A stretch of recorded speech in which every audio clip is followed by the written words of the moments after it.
Is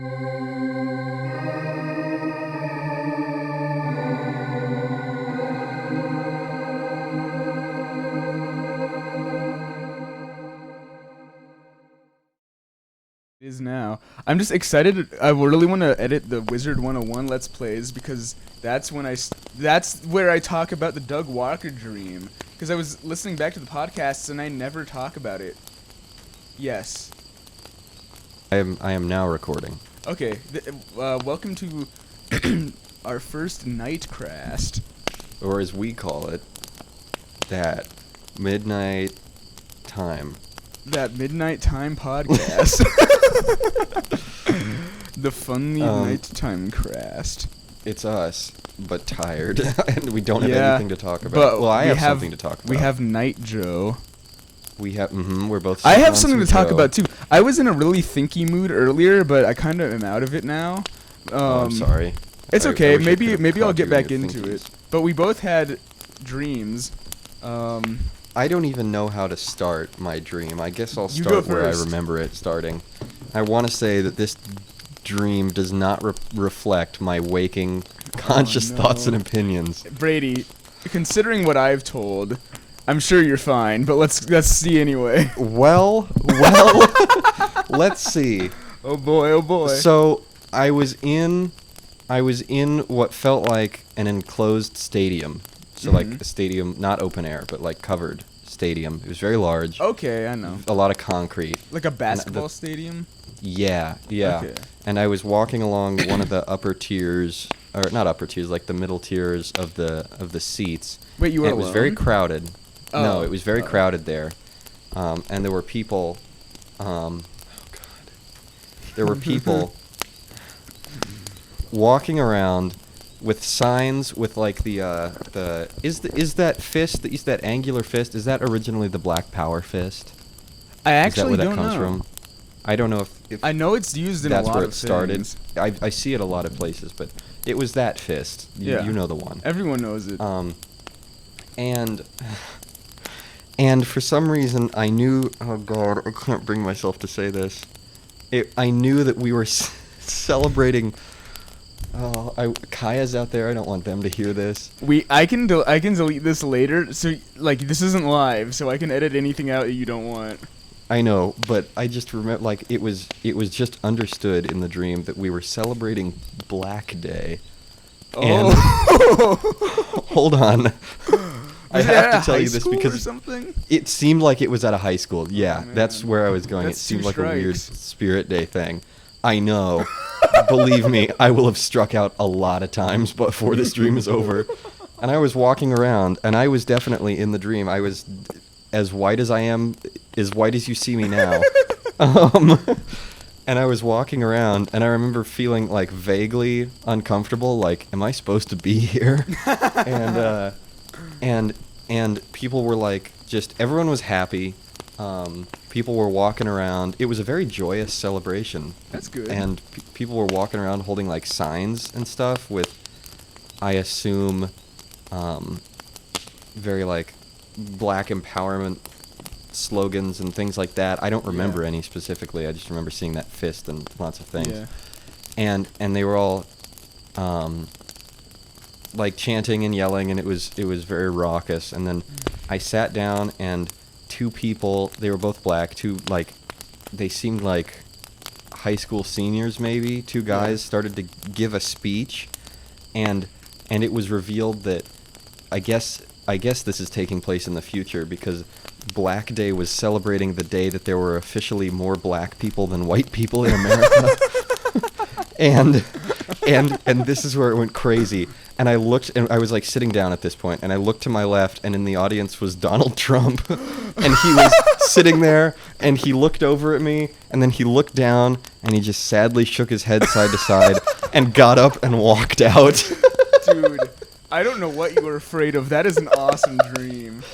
And then I walked outside, like after it was all over, the celebrations like moved elsewhere, and the guys that I had seen giving the speech suddenly they were white. No! Like no. It wasn't like blackface. It was like D&D disguised self. That's like, where I thought you were going with this. I thought it was gonna be everyone in the audience was in blackface, and there weren't. No. any black people. The event seemed very empowering, That's if good. ridiculous. That's good. But I just remember this whole weird racially charged fiasco, and then Trump was there. He didn't say a word. No one was paying attention to him.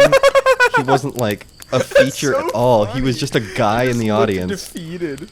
and he I was am- just like, In my head, and I he imagine stood up him, and walked out, I imagine him as like hands on his knees. Yeah, It's like, oh, like an old man. I imagine Uh-huh. I imagined him when you said that as like a PS2 like low poly character, because you know how like they would always do movements like that, like they would go like, and then they like walk up like a Sims or something. yeah. He just hung his head, and he like visibly sighed, and then he got up. No one talked to him, That's and so he just funny. walked out of the auditorium. That was the last I ever saw of him.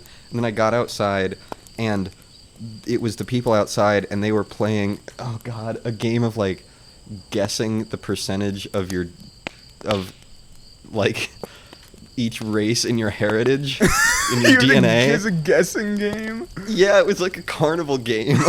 Like Go guess and- your height or weight or whatever. Yeah, it was like guess your heritage.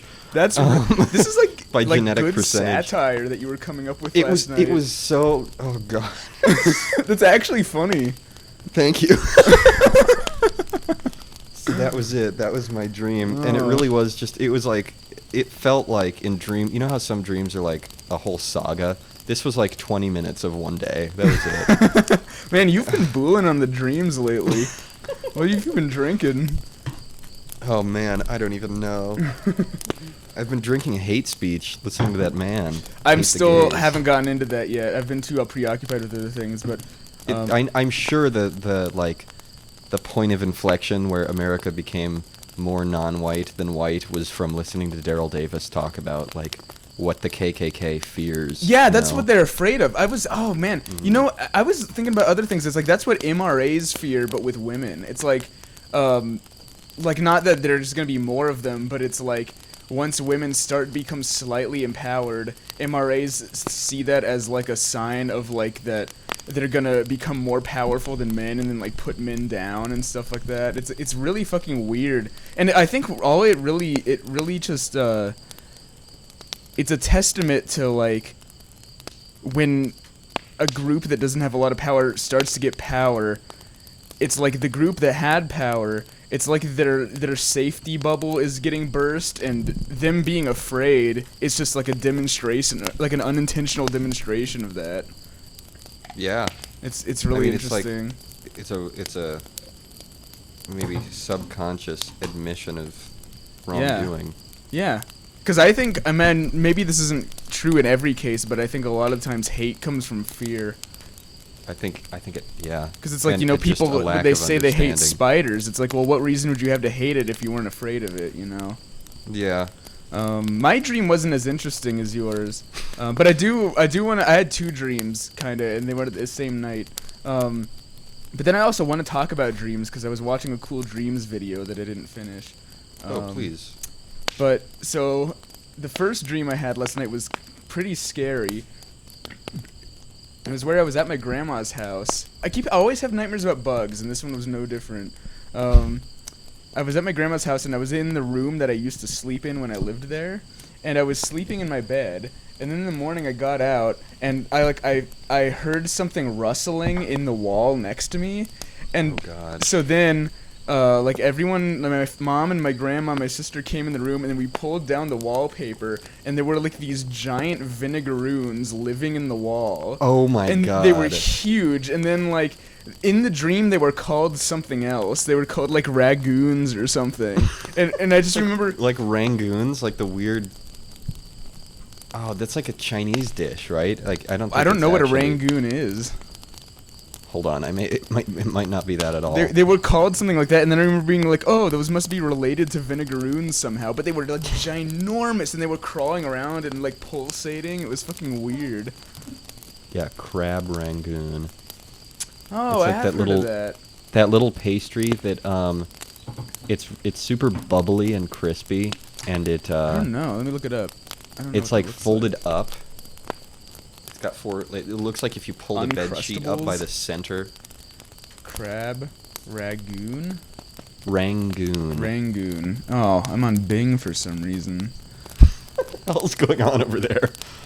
Oh yeah. It looks like it's like a crab like dumpling or something. Well, regardless, that's a terrifying dream. Although those things do look pretty cool. I would be scared to see one in real life, I think. One of those got on my It's sister's snake leg up on me. recently. Really? It was Where? like earlier this year. It was in our house, and she was They just, live here?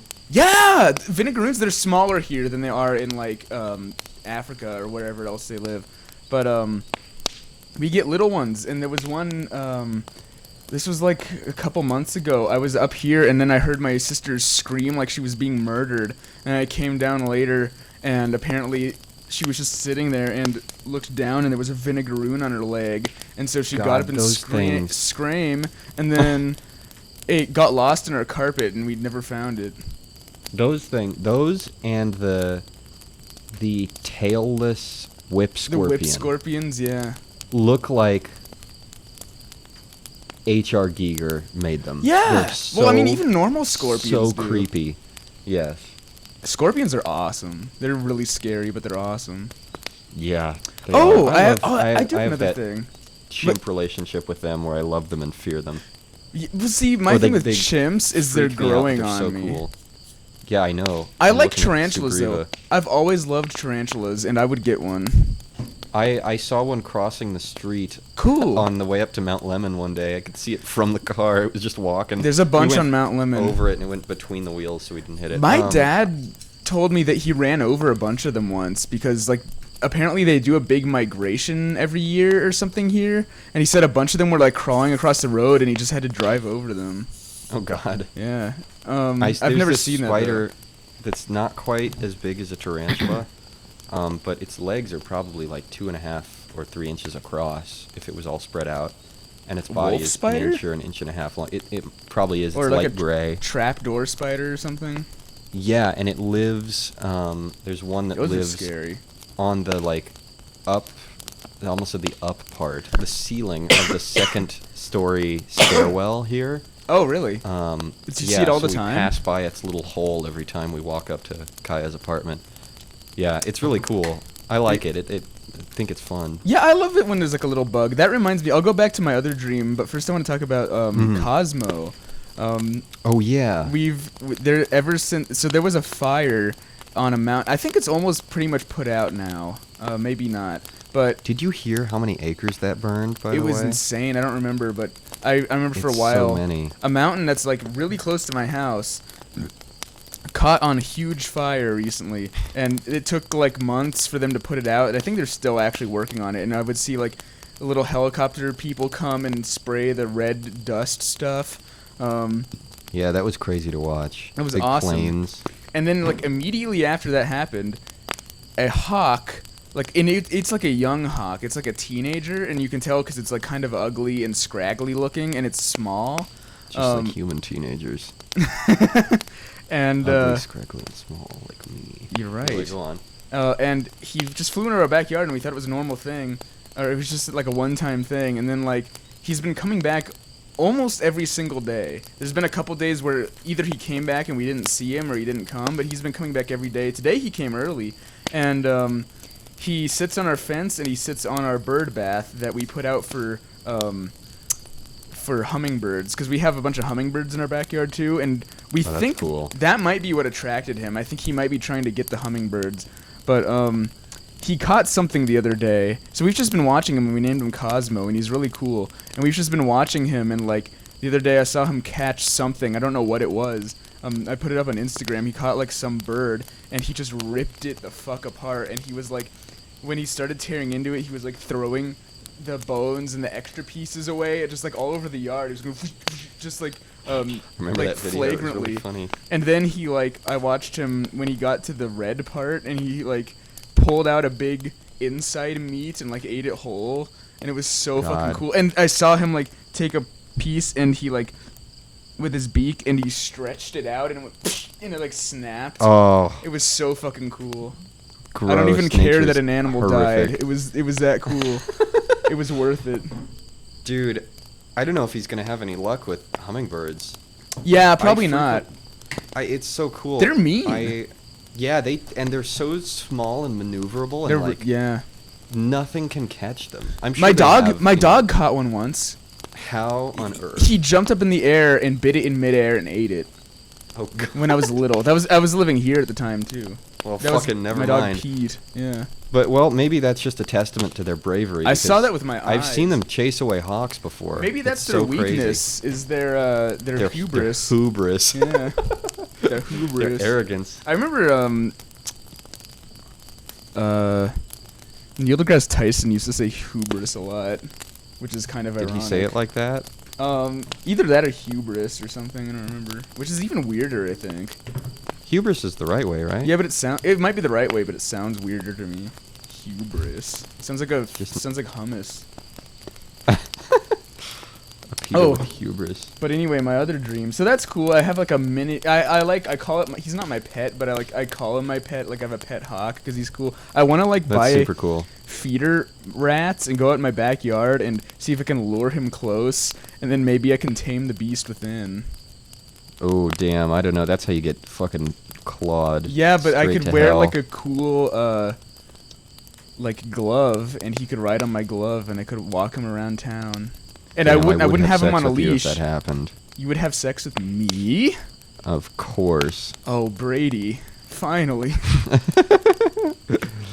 No, don't get your hopes up. But I would be very jealous. Yeah. Very supremely jealous of you and your hawk boy.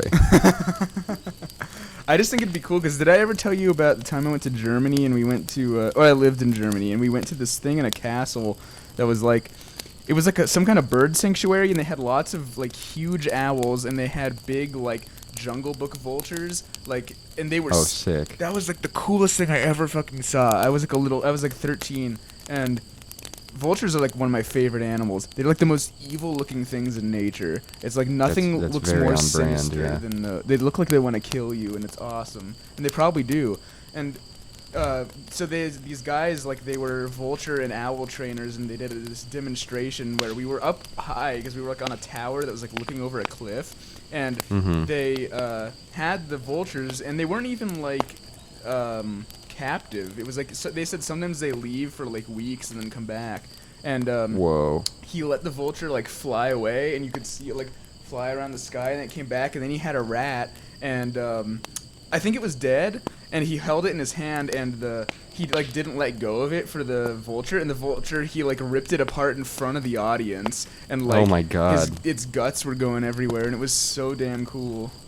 I'm sorry for the plane noises over your entire story. I don't know why I didn't even whole hear. Air Force is flying out right now. Maybe it's not picking up, but it's very loud on my end. They're out to gas the protesters. Just another Thursday night. There was a police helicopter at that one we went to.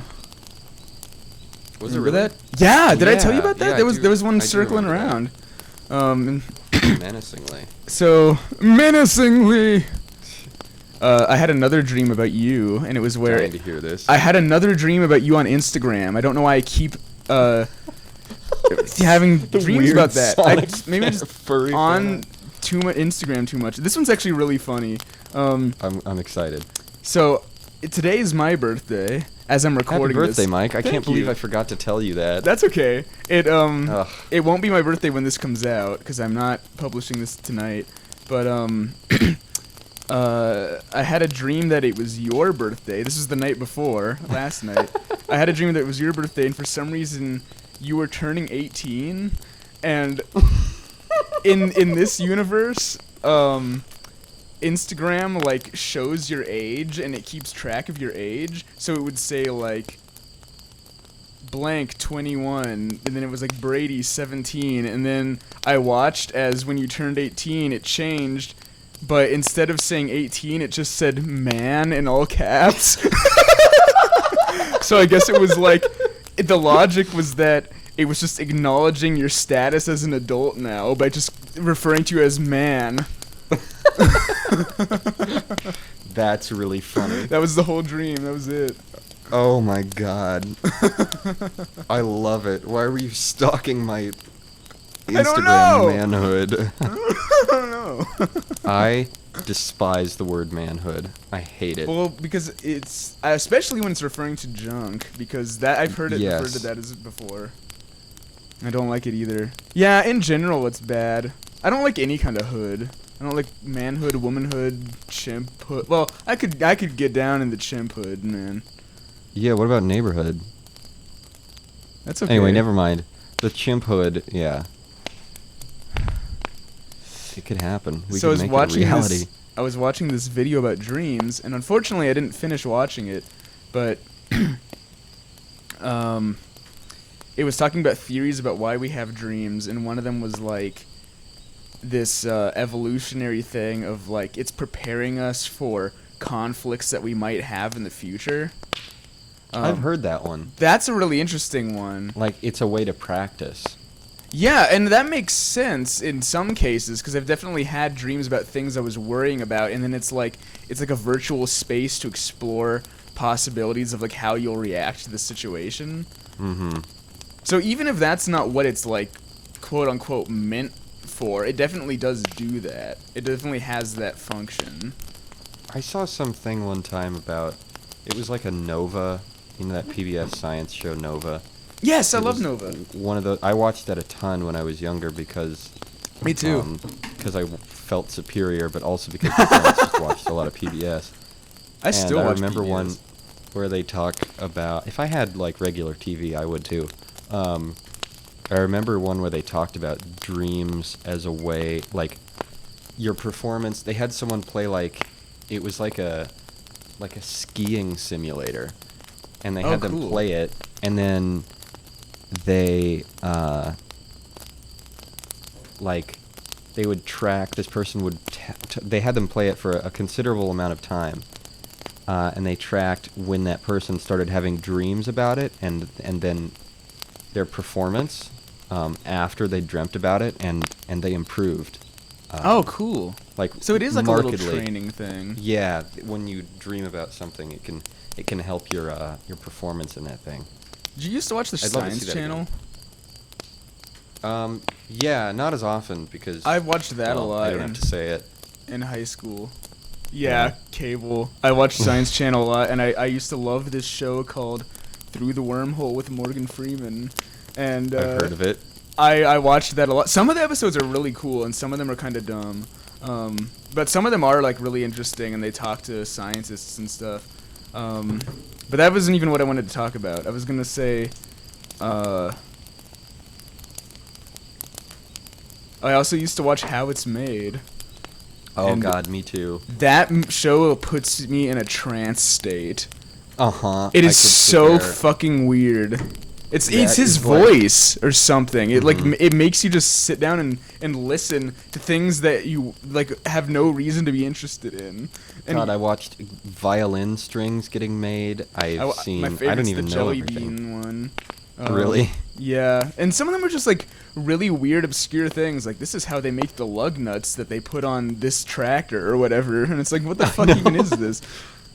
And then some of them were like, how do they make a toothbrush? Oh, I remember the rubber glove one was cool because they had a conveyor belt that had these model hands that would go by, and then they would like pour a goo on it, and then it would harden, and that would become the glove or something like that. I've seen how they make condoms. I don't know why. Oh, that's cool. Didn't look it up, but it was was just that like in a an bunch episode? of. I don't think so, but it was just like a bunch of little metal dildo-shaped things, you know, phallic, like a cylinder with a sort of bullet dicks? shape. Like No, they had it was dick like models come in. God. Can you say dream job? No, it was Dick just like a model? cylinder with a rounded end, and then they would dip it in like successive layers of latex. Is that what Oh yeah, I think it is. Yeah. Yeah. Anyway, and then they'd roll it off, and they'd put it in a little packet, and it'd be done. Have you ever seen the YouTube poops of How It's Made? No. They are so fucking funny. Oh my God. I'll send you some. I can't think of any of the jokes, but I just remember like they are really fucking good. They're like some classic ones. God. I would love to. Well, this is where our plan fails. Wait, I wanted to talk about something about dreams. Or actually, no, I didn't. Well, okay, yes, it kind of did. So it's like the video I watched that was about dreams was by a YouTuber named Blue Lava 6, and he's not super well known, but he makes really high quality videos. He makes really good things. Did you see on the Discord? I don't know if anyone watched it. I sent a video because when I was talking to our friends last night on Skype, or maybe it was 2 nights ago, I was telling them about this urban legend that I heard about, and then this guy had a video about it, and the legend is this place in Mexico, and this is one of those things where it's like, it might be real, which is really cool, but it probably isn't. It's just like most like cryptids and stuff.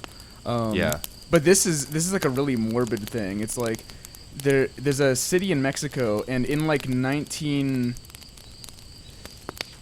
I think it was like 30s or something, there was this little gown store. It was like a dress store that sold like wedding dresses and stuff. And the legend is called the Legend of La Was it Pascualita? Pascualita. Yeah, did you watch that video? No, I saw the thumbnail and it said warning extremely creepy, and I was about to go to bed, so I didn't watch it. Good idea. It is. Yeah. So, I think Pascualita might have been the name of the store, and it was also like the name of the lady who owned it. I don't remember, but it was just like a normal gown store, and I think the lady who owned it died, and it went to her husband or something, and then later the daughter, they had a daughter who was like an adult already, and she was like in her 20s, and she died for some reason also. I don't remember what it was, but she just like died randomly. Oh, what was the legend? There's something like, there's like different variations. Like one of them is like that she committed suicide, or oh no, I remember now. Also, it was also like so I think maybe the mom didn't die. It was something like it was before the daughter's wedding, and something happened to her. Like she either committed suicide or got murdered, and then right after she died, a new mannequin appeared in the window of the store, wearing a wedding dress, and the mannequin had like an uncanny resemblance to the deceased daughter, and people also noticed that it looks uncannily lifelike for a mannequin, and so people started to theorize that was actually the preserved corpse, like the embalmed corpse of the daughter who died, and the father was using it as a mannequin in the window. And then of course there's other legends of like the eyes following you, and the mannequin changing position in windows at night and stuff. So and creepy. I know, but the thing is, like, it's a real store and it's a real mannequin, and you can go see it right now. And there's videos and pictures of it online, and the creepiest thing about it is the hands. Like, the hands are stupid. They are stupidly realistic. It's like they look like they're like decaying, and like if you look at like the fingernails, it looks like there's dirt under the fingernails, and there's like wrinkles on the palm, and it's so fucking weird. And so it's like if this is an actual mannequin, then someone just fucking went ham for no reason. Because why would a mannequin need that much detail? God, that's very weird. And it looks all off and weird. It looks like it's taxidermy or something. But there are some like flaws with the theory, and like I watched a different video that was explaining like why it's probably improbable that it is a thing, because it's like taxidermy. I watched a video that was done by a lady who's like a professional mortician, and she was talking about how like human taxidermy doesn't work the same way it does for animals. It's like the face and the body would be all messed up, and you would be able to see stitches, because one of the things about doing taxidermy on animals is that the fur hides the stitches. But she then said it could have been an embalming. Like, there was this one guy, I can't remember who he is. Let me actually look it up, because I think it'd be important. This is so creepy. There's an actual, like, embalmed guy who's been preserved perfectly for like 40 years. Let's see. Is that the one? Oh man, He's a famous I heard guy. Something about this where Embalmed man. boy, Maybe there's more than one. Let's see. I heard something about like it was either a skeleton or it was a mannequin that was used in some sort of like theater troupe. Oh. And then like a decade passed. Oh, it's linen. Wait, linen was preserved. Lenin. At the Lenin Vladimir in Stalin's Lenin. mausoleum. Vladimir Lenin, yeah. He's like been preserved for like 20 or 40 years, like perfectly or something. Whoa. Go ahead. Well, he must have died like 80 years ago, right? I don't remember, yeah. Oh, yeah, maybe it is longer than that. I don't know what the fuck I'm talking about. Wait, let me look it up right now. But go ahead with your story. I recalled this. It seemed like I heard it in person, but who knows with these things. It was just like somebody was embalmed and he was like a criminal or something. I think I told you this. Oh yeah, did you? I think I told this story on Discord, because this was a story I read somewhere, and it's actually real. Yeah. Is I it the think one you're about right, the like theme somebody- park? Was it a theme park? I just know it ended up somewhere. It ended up at like it was used in stage productions, and then they realized it was an actual body after like a decade of using it as a mannequin or something. That's either the one I told you or the one or it's another similar one, because the one I remember, and I don't even remember where I think I read it. I had like a true crime calendar, and I think that's where I read it. And it was like in the like cowboy days, there was this, let me look it up too. That's also interesting. Because I don't remember his name. There was this outlaw. He was like a famous outlaw, and he died in like a epic halo of gunfire. And yeah, I think you're right. They took his body for some reason because they didn't respect it, because he was a criminal or whatever, and they started using it as like sideshow attractions, and they were like keeping it preserved or something. And then, but then what happened is, let me look up the story. But essentially, what happens is, the body got lost or moved, or it got sold to someone, I think, and then it got like put away in storage for a long time, and That then sounds right. and then it's something like it somehow ended up getting sold to like some boardwalk carnival thing on some coast, and it was being used in like a boat ride as a decoration, and they thought that it was a fake thing. They thought it was wax, and it was like a thing that would just be hanging there while people went by on the boats. And then one day when they were cleaning it up, someone tried to move it, and they ripped one of the arms off and found human bone underneath it. Oh God. And then they looked into it and discovered who it was. But first, here I found the linen thing. It says it's nearly 146 years old, but doesn't look a day over 53. His body has been on display in mausoleum in Moscow's Red Square, carefully preserved since his death in 1924. Wow, that's really weird. But this in the video though, she explained that like the people who take care of that Wait, body. 146 years old. It's not 2066. I don't know what the fuck I was thinking of. But No, but I mean, wait. Did you say? Never mind. We can talk about it later. okay. Does it say on that site 146 years old? Yes. That it's 2020, 1920. Well, he's Something. older though. But he died in 1920 something. Yeah. You don't get embalmed before you die. Yes. Oh, so is it counting the age of his body, Yes. not the age of the embalming? Yeah, Oh, yeah. okay. Never He mind, was I got it. 53, so you have to add 53. to the years. Boy, that'd be just about right. Yep. I think.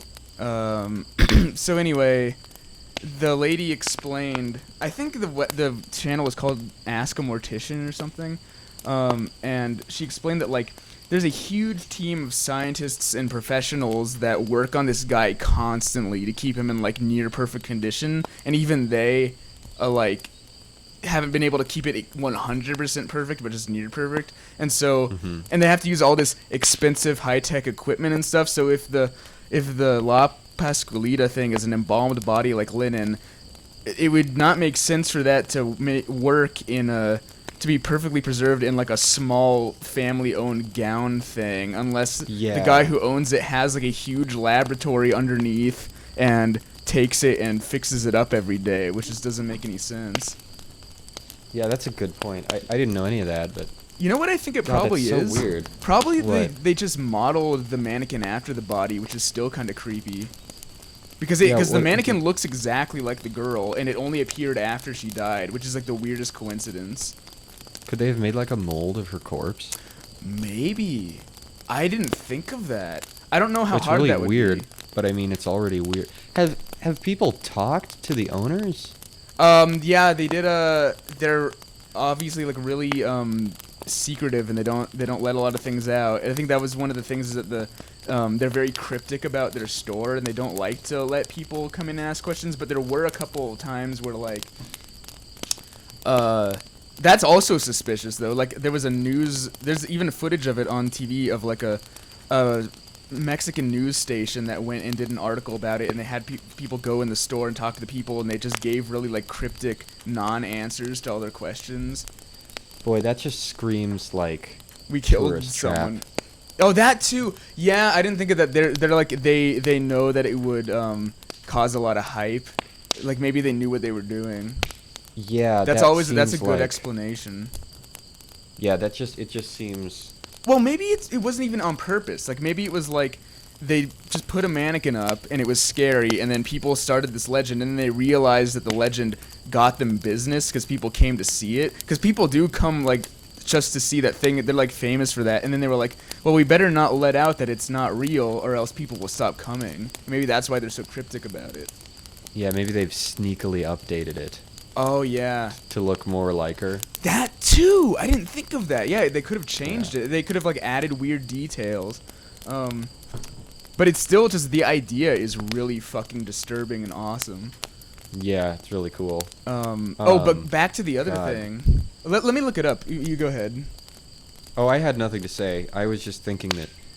Oh God, hold on. Let's see. I don't know how to search for this. Body found.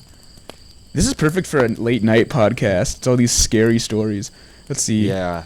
Body Oh, found. man. I've got something that's a little bit less scary but equally cryptic. Okay. You go while I look for this story. Have you ever heard of Forrest Fenn? No. He was a guy. I think he's still alive. Oh, I found it. But go ahead. He was a guy. I don't know what he was. An antiques collector or something. He What's made his a Forrest Fenn. Forrest, last name Fenn. You'll spoil the story for yourself if you look him up. Oh, okay, shit. I won't look at it. Okay, go.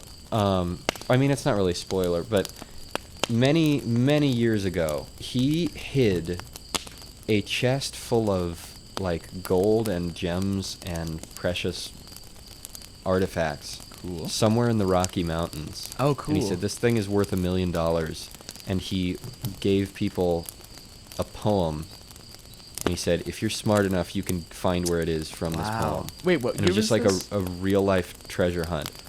It was... I don't remember when he put it out there. I think it was maybe 2012 or something. Oh, it this is It was recent. Yeah. I thought and this it was was like from found 1934 this or year. something. No, Oh, it someone got found it found? this year. Was it have everything in it? He said. Yeah, the guy who found it is not. Well, okay, let's see. Fenn knew where it was, and he would go and check up on it. And he went to check up on it, and it wasn't there. So somebody found it, and they're keeping Forrest quiet is still about it. alive. He's very old. Either that or he just died. Although I hate to say this, No, but he it must would have be been still cooler alive. if he was dead already. No, I think he's still alive. I don't believe he died. He's pretty old, but and that's the other thing is that like people were mystified by this for the better part of a decade I've or even heard of possibly it. longer. I could be wrong. I was really fascinated with it in high school, and I even like tried to figure out where I tried to That's analyze awesome. this poem, and it's really cryptic and it's not I'm gonna look into super this. well written. I Yeah. I would love to know where it actually was. Wait, so was there like gold coins in it, or like what was in it? I don't know. I think that might be excess. I think it was sort of like coins, and it wasn't just like $1 million USD. Like on a you know. check or something, yeah. Yeah. It was something that had to survive, and I remember one of the clues was that it was wet. Wherever it was, there was water on it. And then people were just mystified by this. That Someone seems like just something recently that's found it. intended to like be technically true but misleading, because it's like the first thing I think of is it's like hidden behind a waterfall or something. Well, maybe. I don't know. But, well, that was the whole point. It was supposed to be just a fun, cryptic thing. And That's awesome. It captivated a small but meaningful group of people for a long time. Was it found? North of Santa Fe. But like, what was Just the a little water? north of Like, Santa what was Fe. it in? I don't know. Oh. It hasn't... If he's told us where it was, like if he released coordinates or something, I don't know it. Okay. I don't know. That's so Maybe- national maybe treasury. that's accessible now. Yeah, I know. But without love, Nicolas like, Cage. even better. Um, I love scavenger hunt, That's fuck- treasure. I used like, to quest, fantasize- adventure things like that. When, God, when I was little, I used to fantasize about like being a millionaire tycoon and just doing crazy shit like that for no reason, like planting a mystery that would like people would look for after I'm dead. I used to just like have these huge fantasies about stuff like that. Oh. Forrest Fenn finally shared photos of his discovered treasure amid doubts that it was actually found. Yeah, so I'm looking at it now. It's a big, heavily embellished bronze or brass chest, square, with a bunch of gold coins and like just jewelry and old artifacts. That's and honestly stuff. It's really cool. That's a cool fucking thing to do, I think. Hidden in the Rocky Mountains for a Oh, I decade. see. Yeah, it's just it's a cool thing he made for people to do. It has a rusty key in it.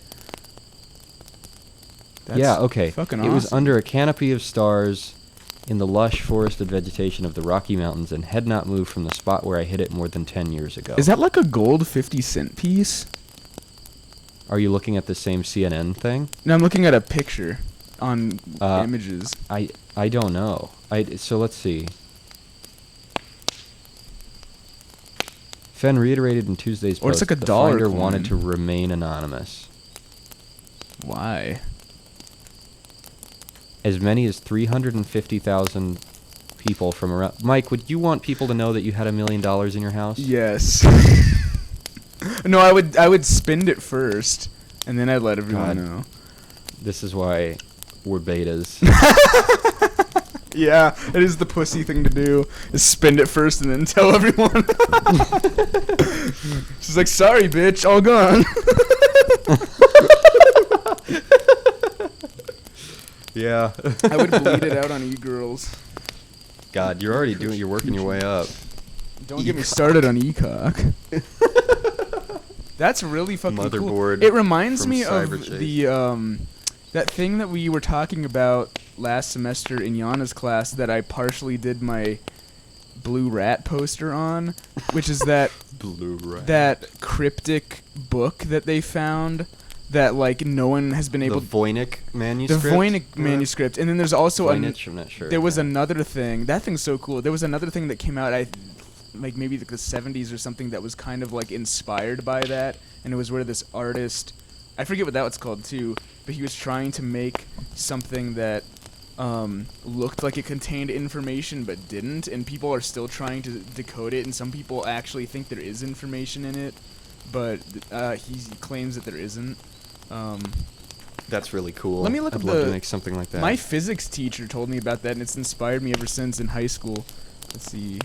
Voynich. If we look at the Voynich manuscript, I'm pretty sure we'll be able to find the other thing. To look up legacy. Voynich manuscript. Cultural influence.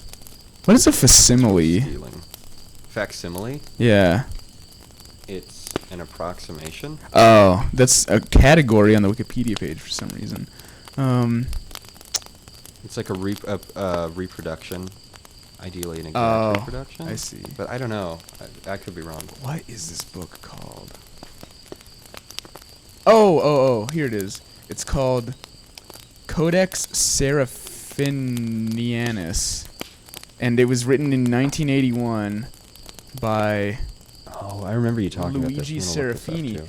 And I heard about this in high school from my physics teacher, and then I remembered it because VapoRub on Instagram likes to post random pages from it sometimes, and that like gave me a brain blast, and I was like, oh, I forgot about this cool thing I learned about. I looked it up and I got a drawing of a cute girl wearing a skull. That's always good. Let's see. Codex. I clicked on the second Seraphinianus. the second image on Google Images, and then I scrolled down, and on the top right of the related images, drawing of a cute elf girl. Oh, with a skull on her head. Yeah. That is cute. I don't know why that's there. It gives me like Spiderwick Chronicles vibes, like this book. I never. That was based on a book, right? That was Yes. books before it was. Was it movies? There was one movie, as far as I One know, movie. that was. That always looked super intriguing because I remember the cover art being super awesome. Me too. I never read the book, but I did like the movie when I was a kid. It's a Nickelodeon movie. I don't know if it's still good, but I remember loving it. It's very fantasy and cool. Oh, it's got that one fucking kid in it. Which kid? I don't know. He's just a Spiderwick. spider kid. He is in a lot of Nick things, isn't he? Spiderwick Chronicles. Do you remember that? Remember Bridge to Terabithia? Yeah, I And saw that once. Everyone was like, It it's was sad, very and the girl dies at the end. It is sad. We watched that at school. The girl I think, dies once. like halfway into the book, or like, I think that's one of the first things that happens. Maybe. I don't know. I in don't the know book? if I read it. I think like in the movie. Maybe I'm wrong, but because I haven't seen it since. But in the movie, I thought it happens at the end. But that's enough spoilers of a movie people probably don't care about. I don't even remember that book was about a fantasy people thing. fucking love that movie. Really? Yeah. Oh. Well, I take it back then. I don't care that much about it. I don't remember it that much. All I remember is the girl dying at the end, and that they would walk through a gate of flowers to get to Terabithia. Yeah, I didn't. That was not one that ever really like captured my attention. Oh, let's go back to the mannequin man. Oh God. From the one in the carnival. So his name is Elmer McCurdy. He has a Wikipedia page. Train? I almost said that because I was looking at the word train. It says I love when that happens. that happens to me all the time. That happens to me when people are saying a word and I'm writing and then I accidentally write what they say. That always happens to me, and it makes me feel like a laugh puppet. so much. I know. Let's see. So Elmer J. McCurdy was an American bank and train robber and he was from he died in 1911. So this is an old man. He was killed in a shootout with police after robbing a Katy train in Oklahoma in 1991, and he was dubbed the bandit who wouldn't give up. Then it said The bandit who just don't quit. his mummified body was first put on display at an Oklahoma funeral home, and then became a fixture What the fuck? I don't know why. That's weird. I guess they were Horrible advertising. they were demonstrating their coffins or something. Then became a fixture on the traveling carnival and sideshow circuit of the 1920s through 1960s, which that's fucking awesome. I love the history of freak shows and old carnivals and how fucked up they were. Let's see. McCurdy's remains eventually wound up at the Pike Amusement Zone in Long Beach, California, where they were just Amusement zone is really fun. That's what it says. Which I think that thing isn't even there anymore. Amusement zone. I'm gonna open the tab for that too, because I don't know anything about that. Let's see. where they were discovered by a film crew and positively identified in December 1976. And then it says, in 1977, Elmer McCurdy's body was buried at the Summit View Cemetery in Oklahoma. Wow, that's interesting. Oh, there's some weird pictures of him on here. He looks like Ed Gein. He looks a lot like Ed Gein. I heard someone say Ed Gein out loud the other day. Ed Gein music. Still to this day don't know what possessed me That's to say fucking that. awesome. That was random. I loved it. It was Lol. yeah. Okay, wait, here's the details. It says in 1976 the production crew of The $6 Million Man, which I've never seen, but Oh. I've heard about. Were They're the film ones who discovered it? I guess they were filming. Have you seen that? No, I just know the name. They were filming scenes for the Carnival of Spies episode at the Pike. During the shoot, a prop man moved what was thought to be a wax mannequin that was hanging from a gallows. When the mannequin's arm broke off, a human bone and muscle tissue were visible. Ew. That is God. fucking insane. I love stories like that. It's so weird. I love anything that gives me like a Ripley's Believe It or Not vibe. Yes, I see. I was big into those sort of like. Those were I saw other people having them, or I would read them at the Scholastic book. I would do fair. that too. I'd read them in the library, and I owned one. If I could recapture the feeling of like the Scholastic book fair in 2nd grade, I would never leave. That would be heaven to you. You die. That'd be heaven. It's like I've died and gone to the Scholastic book fair. That's like the that's like the lawful good version of, honey, are you all right? You've barely touched your Crunchwrap Supreme. Oh yeah. Mike, that is one of my favorite things you've ever said. I'm so writing that glad. the fuck down. I'm so glad. I get what you mean though. I loved those. I looked forward to those. I loved circling what I wanted to buy in the book. And I always got Goosebumps. I think that's where I discovered Goosebumps books. I loved those, which mostly I bought for the covers and didn't read most of them. I read a couple, but I just liked the skeletons and stuff in the covers. But what was I gonna say? Oh yeah, Ripley's Believe It or Not. They did have those there, and they had. I loved world record books.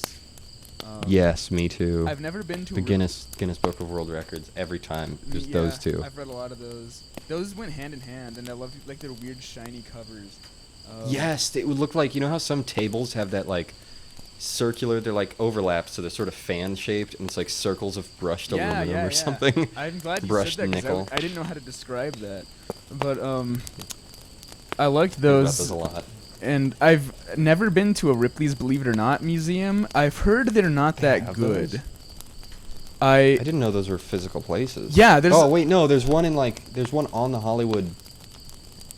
On like the main Hollywood drag. I think Hollywood there's only a couple. Boulevard. There's one somewhere. Definitely walked by it. There's one somewhere in Europe. I think I might have been in London at the time. I was just visiting there. Because when I lived in Germany, we went to a bunch of other countries. It was either like London or Paris or something. I don't fucking remember. But we walked past one, and I remember out in front they had a statue of the world's tallest man, who was like 7.5 feet tall or something. And Bro, there are basketball players taller than oh fuck, this dude- I don't know. Maybe he was like I 10 know feet this guy. tall. I don't remember. He was 8'11". His name was Okay. Robert Wadlow. Yeah, and he was tall and wore a suit and had a cane. Yeah, and he died when he was like 30 or something. Robert. Yeah, it's hard to be tall. Not that I would know. Robert Wadlow. Yeah, that's the guy. It looks just like him. There's a statue of him, and he has a big cane. And so did he have a disease? He had like Yes. He had giantism, some sort of I guess so. like Andre the Giant, or maybe he was just accidentally tall. Well, who's purposefully tall? Well, good point.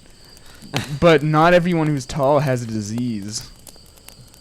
Oh, you mean like Like, what if he was just tall? You know, why does it have to be unhelpfully disease? tall? Yeah. Because he didn't stop growing.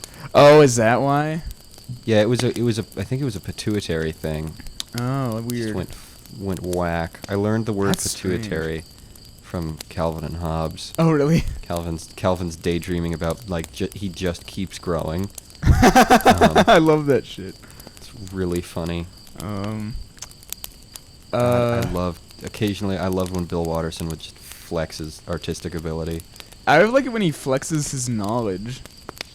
It's like he references like obscure like scientific things that for some reason Calvin knows about them. Yeah, It's I really like that fucking too. cool. He was a smart man, I've God. heard. Oh, I should really mean, ask my obviously. parents to bring their some of their I think Calvin and I've got Hobbes some. anthologies up. Oh, I'm so jealous of you.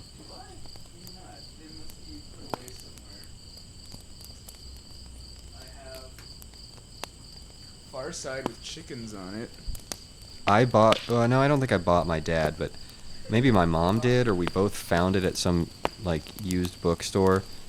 The complete Far Side. It's Oh, huge. that's cool. I love Far Side. It's incredible. Far Side is so good. I used to get laugh- huge Far Side vibes from Pants. Yeah, but I think he's even funnier, honestly. Yeah, me too. He's such a fucking genius. Far Side, I just remember laughing my ass off at those with my friends in like 5th grade, and like we got kicked out of the library once because we were laughing too loud.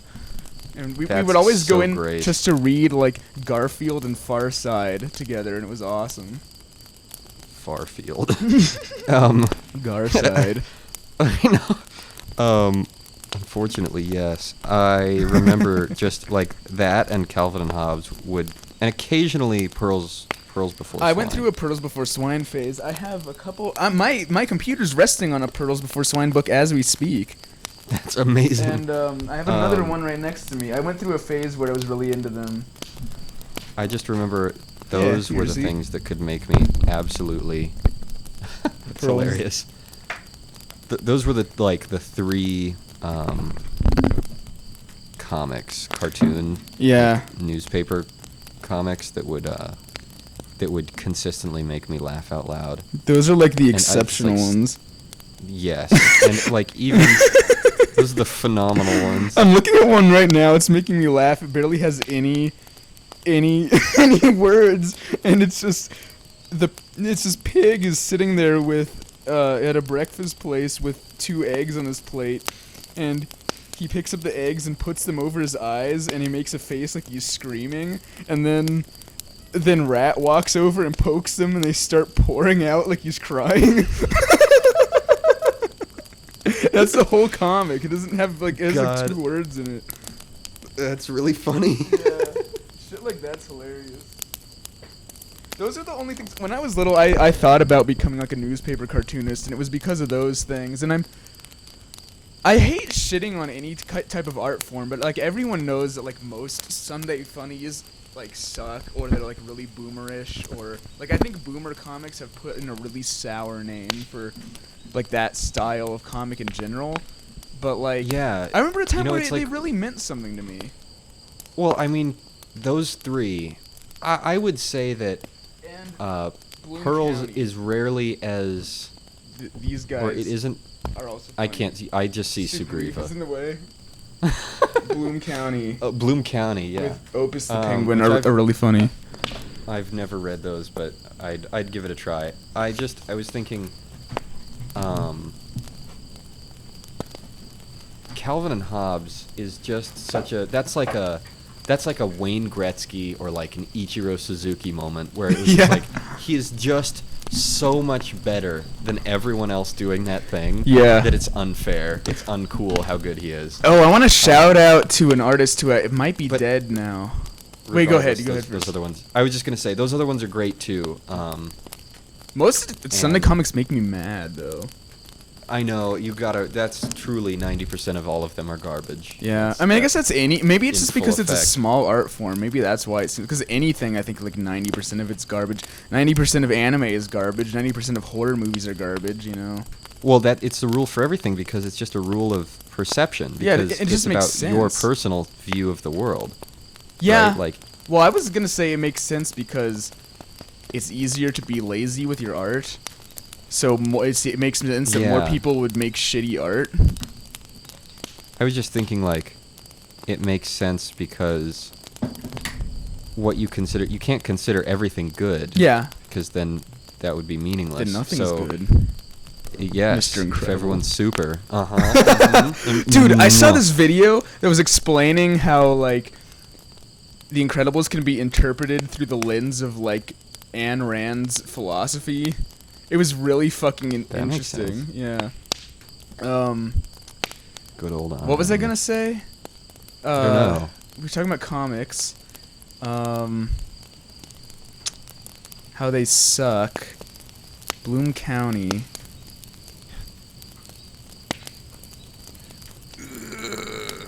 This is the problem with doing a night cast, is that I forget things. There it goes. Let's see, I need to There you retrace my go. steps. So I grabbed the book. Mm-hmm. Give us a play-by-play. Was I thinking of Pearls Before Swine? What was I thinking of? You ever have like a lingering feeling of a idea? Yes, constantly. it's like it itches. It's like Yes! the ideological equivalent of an itch. I hate it. I hate that feeling, and I have it right now. It makes me want to like turn Oh! my eyes around and look inside my head. Yeah, What it is makes me want to. I remember what I was gonna say. I wanted to shout out an artist that. Yes, yeah, yeah, artist yeah. that I don't hear a lot of people talking about. His name is Gahan Wilson. He's. Are you frozen? How do you spell that? Oh, it's G-A-H. I saw a documentary about him once, and that was the first time I ever heard about him. And he was like stillborn at birth or something, and then he like came alive or something weird like that. What the hell? And so he like talks about that a lot. Yeah, Gahan Wilson. He is kind of like a Charles Adams guy. Like he made these like morbidly funny, New Yorker style comics, and some of them are like insanely clever, and I don't know how he thought of any of them. And I'm looking at one right now where it's like one of those eye test yeah, charts. that's my favorite one. I love that. I am an insane eye doctor, and I am going to, and it's getting progressively smaller, going to kill you now as you sit reading this, blah, blah, blah, and then he's, like, coming up behind him with a knife. Yeah. God, it's really kind of creepy. I like the one I'm looking at now where there's a guy making pizza, and there's a guy waiting in line, and he has a mouth the size of the pizza. Oh, God, that's so scary. I know. He's fucking awesome, though. I love his shit, and no one ever talks about him. I do know, however, from that documentary that Stephen Colbert said he was inspired by this guy in some way, or that he like read him That's when he was a kid or amazing. something. And no one ever talks. He's underappreciated. People need to talk about this guy. I'm looking at a black and white one right now, and it's just two guys sitting and talking, and there's a ghost coming down the staircase glowing, and one of them is just looking up and saying, "Good heavens, is it midnight already?" Oh, I just saw that one. Yeah. It's incredible. Yeah, it's fucking awesome. He's kind of Edward Gorey like. Let's have a heart-to-heart talk. One huge, powerful grown-up to one tiny, nothing kid. Where's that? I don't see it. I don't know. I can't describe where it is. That's it's okay. there. He It's like makes a big square man with a little tiny. I don't know kid if who he's kinda looks still like alive, but I know Morty. the story is that he was like stillborn and then he came alive or something weird like that. Let's look. I'm actually want to read it. I want to look it up. Let's see. Biography. No. Personal life. Yeah, here it is. No, never mind. God. There's fucking nothing about it. I don't know. Whatever. He's dead. I saw something that said "rip," so therefore. Oh damn. Okay. Yeah, I see it here. Oh, he died in Scottsdale, Arizona. Nice. Last year. Wow. Oh man. So he was alive we when I lost a knew good about one. him. But he doesn't get enough recognition because I don't ever hear anyone talk about him. He also had like a series that he made that was making fun of peanuts, and it was just called Nuts. And That's hilarious. yeah, he was a really funny guy. So I'm just glad I got to throw him into the world, so hopefully more people will know and research him if they, even though he's more famous than I am and this podcast is, but I guess it helps still, I guess. God, that's amazing. Yeah. I'm looking at this one right now where it's like an old lady walking along with a guy with a human body, but he has like this green, gross, tentacly shrimp head. And the caption's just, Harry, I really think you ought to go to the doctor.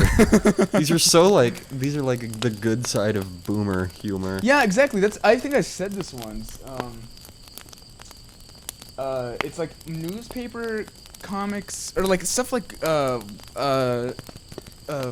Far Side, Gary Larson, and some New Yorker cartoons. It's kind of like they have the style and the vibe of boomer comics, except they're not dumbly cynical and they're actually funny, you know. Yeah. And they're not all just like phone bad, you know. It's like they're just about funny ass things. It's just like the sort of understatement and kind of like dry. That's what it is, and these are great at that because it's like showing a disturbing situation, and then it's like an understatement to contrast. Yeah. It's like it's just mundane. It's just part of normal life, that's what made like the Addams Family funny. Is that it was just like this weird morbid family in the middle of like a normal town. And because that they offsets the weirdness even. And it was funny because like they didn't seem to notice that anyone thought they were creepy, which is like really cool. Yeah, that's super. I was just thinking about Addams Family the other day. They made a new movie and I didn't see it. It was animated. Oh, it was animated. I liked the '90s ones. Yeah, I was just thinking about those. My dad still says that are they made with real Girl Scouts all the time. Yeah. There's a line that I don't hear said as much in that one, from that one, where it's like somebody's talking to Wednesday, like one of the mean girl types, and she's like, "Is that your swimsuit?" And Wednesday goes, "Is that your overbite?" I love all the time. Addams Family Values is the superior one. I love that movie. I think I've seen them all, or both. There's like two '90s ones. There's right? 2 as far as I know. I think I've only seen 2. Yeah, I think I've seen them both, but I couldn't tell you the difference. And there's a new one, and they had a cartoon show at one point that I've never seen, and they had, of course, the live action show, which I think I've seen like clips of, but I've never watched it. I think I like the Morticia from the show better than the movie though. I think maybe I like the personality of the Morticia from the movie better, but I think I think the Morticia from the show is prettier, personally. Not that it matters. I don't know why I even brought that up. Well, you can have preferences. That's fine. It's true. As long as you understand that she's a human being. I do. I care Adams, put 3D. But right when I was saying that sentence, I was like, "Uh-oh, am I objectifying right now?" Live act. Show. Okay, let's see. I'm glad we're not the kind of guys who just sit around and talk about tits that we like. God, I know. I'm proud. I almost became that in high school. Like, I never was, but I was adjacent. Was it just 1964? Like, you felt like you wanted to be part of that group or something? Or you felt pressured? Yeah, I think I saw other people doing it. I remember, like, in middle school, sitting around, I had a table with a bunch of assholes, and they were just talking about girls' tits in the class, like they could have heard them talking, and they were just like pointing and looking and talking, and I remember just sitting there and being fucking pissed off. That was in like 8th grade, which was like the worst year of my life. Oh God. Oh, I've definitely seen her. The actress is Carolyn Jones. Yeah, she's very pretty. She's very like creepy pretty. Yeah. Which I guess was the goal. Yeah, she's alluring and mysterious. She's the goth GF. She is. Well, the OG goth GF is probably like Vampira or something who came before Elvira. And Vampira even sued Elvira for stealing her act, I think, or attempted to or something. Mm-hmm. Yep. There's nothing new under the sun. I've seen all this before. Even that, there's probably some inspiration for Vampira, like some like traveling thing before TV that they took inspiration from, like no one knows about. God, that'd be so cool. Oh, I'm sure you that's know, the case. it's not a hot take, but old shit like that was so magical. I love Like, shit. Oh my fucking god. it feels like somehow that's gotten lost, and I'm not saying that we Yes. should make America great again, but No. I'm kidding. Stuff like that. I'm very much Stuff kidding. like that. So there were these things called, I think they were called midnight movie shows, and it was like a thing in like I want to say like the 30s, but I might be wrong. Let me look it up. Okay, because it was a thing where they would play like a double feature, and it would be like a big theatrical thing where a guy would come out on stage and they'd have like these glow in the dark ghost props, and like they would oh my god, awesome. it was fucking cool. It was called Midnight Ghost Shows is what I think they were called. Ghost shows. Yeah, It's gonna be midnight ghost hunters. midnight ghost shows, sometimes called spook, right. voodoo, or monster shows, promised a night of Sort of a creepy and spook playful show. stunts. There were glowing ghosts, floating objects, psychic readings, and dozens of other illusions, all playing off the nation's interest in spiritualism between the two world wars. So it was the like 30s and 40s. 30s. Yeah.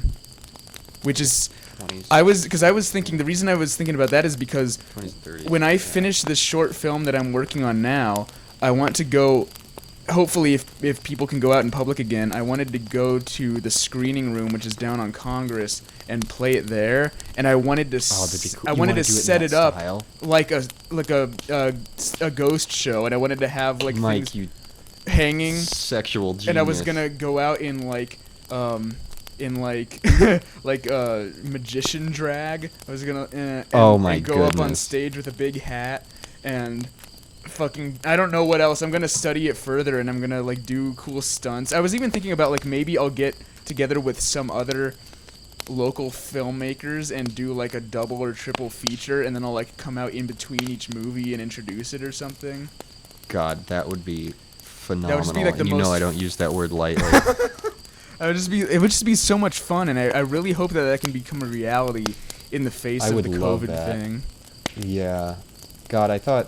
No, never mind. I can't talk about work on here. Okay. I'm not going to. So, No prob. it was a non-story anyway. Okay.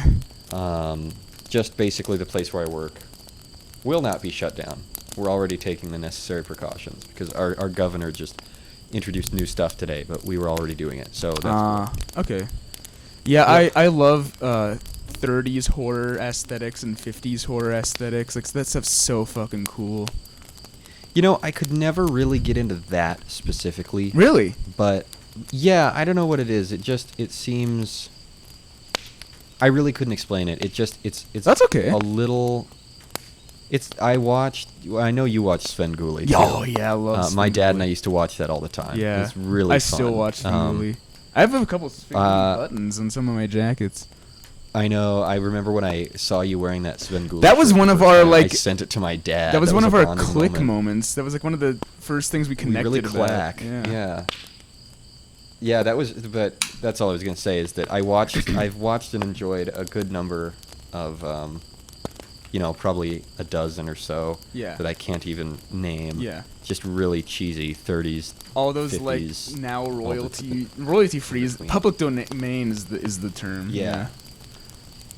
No copyright intended. Some like schlocky horror movies from that time though are like genuinely brilliant though. Like the famous ones. Actually, Nosferatu I think was like 1920s.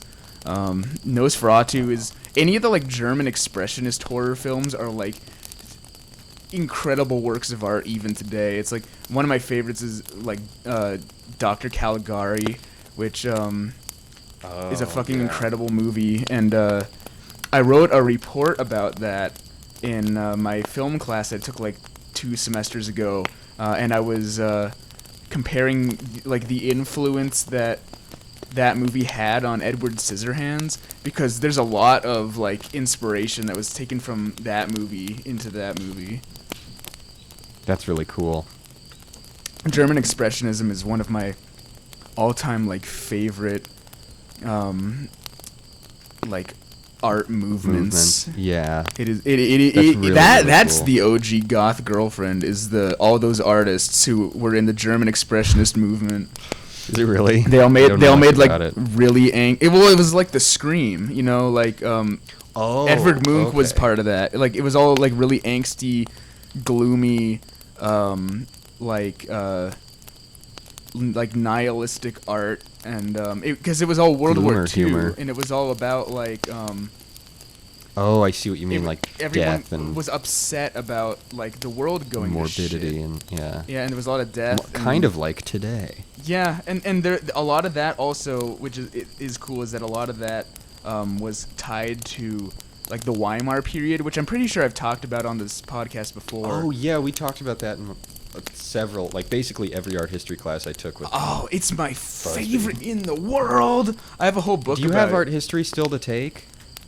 Yes, but I don't remember what it is. I have like one. Taking a Busby class. Yeah, that's what it is. I'm taking the Busby one, which is gonna be fucking cool. Oh, as my shit. history of modern design. Yeah.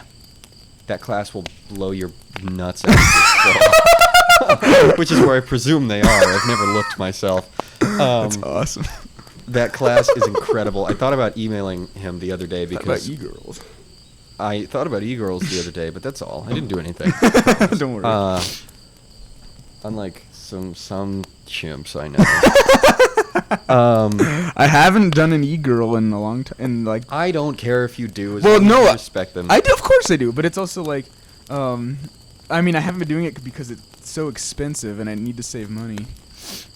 Yeah, e-girl rates are through the roof. No one's got any time, or everyone's got too much time, so Yeah. they know they can upcharge, and Yeah. smart. They business know practice, good for people them. want it, you know. They know what we want. They know what we like. Yeah. Anyway, I was just gonna say, God, right in the middle of talking about Busby, you never hear this now.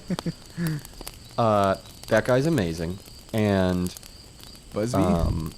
yeah, you and him you are like polar opposite personalities. I met him once though, and he had like I went But into his little you're- office, and he had like Oh yeah, I was there. he had We were both in Japanese there. toys on one side, and he had like a poster for some like French avant-garde exhibition on the other side, which is like. It was amazing. I mean, that sounds like something I can relate to. But maybe it was like. His enthusiasm and his thoughtfulness, you guys strongly overlap. Is he there, like really so that's orderly? cool. Yes, Ah. he is super like lawful.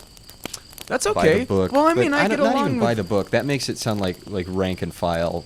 He's very free thinking. He just is organized. Well, that sounds And, like you and me then. It doesn't sound like the kind of person I'd not get along with.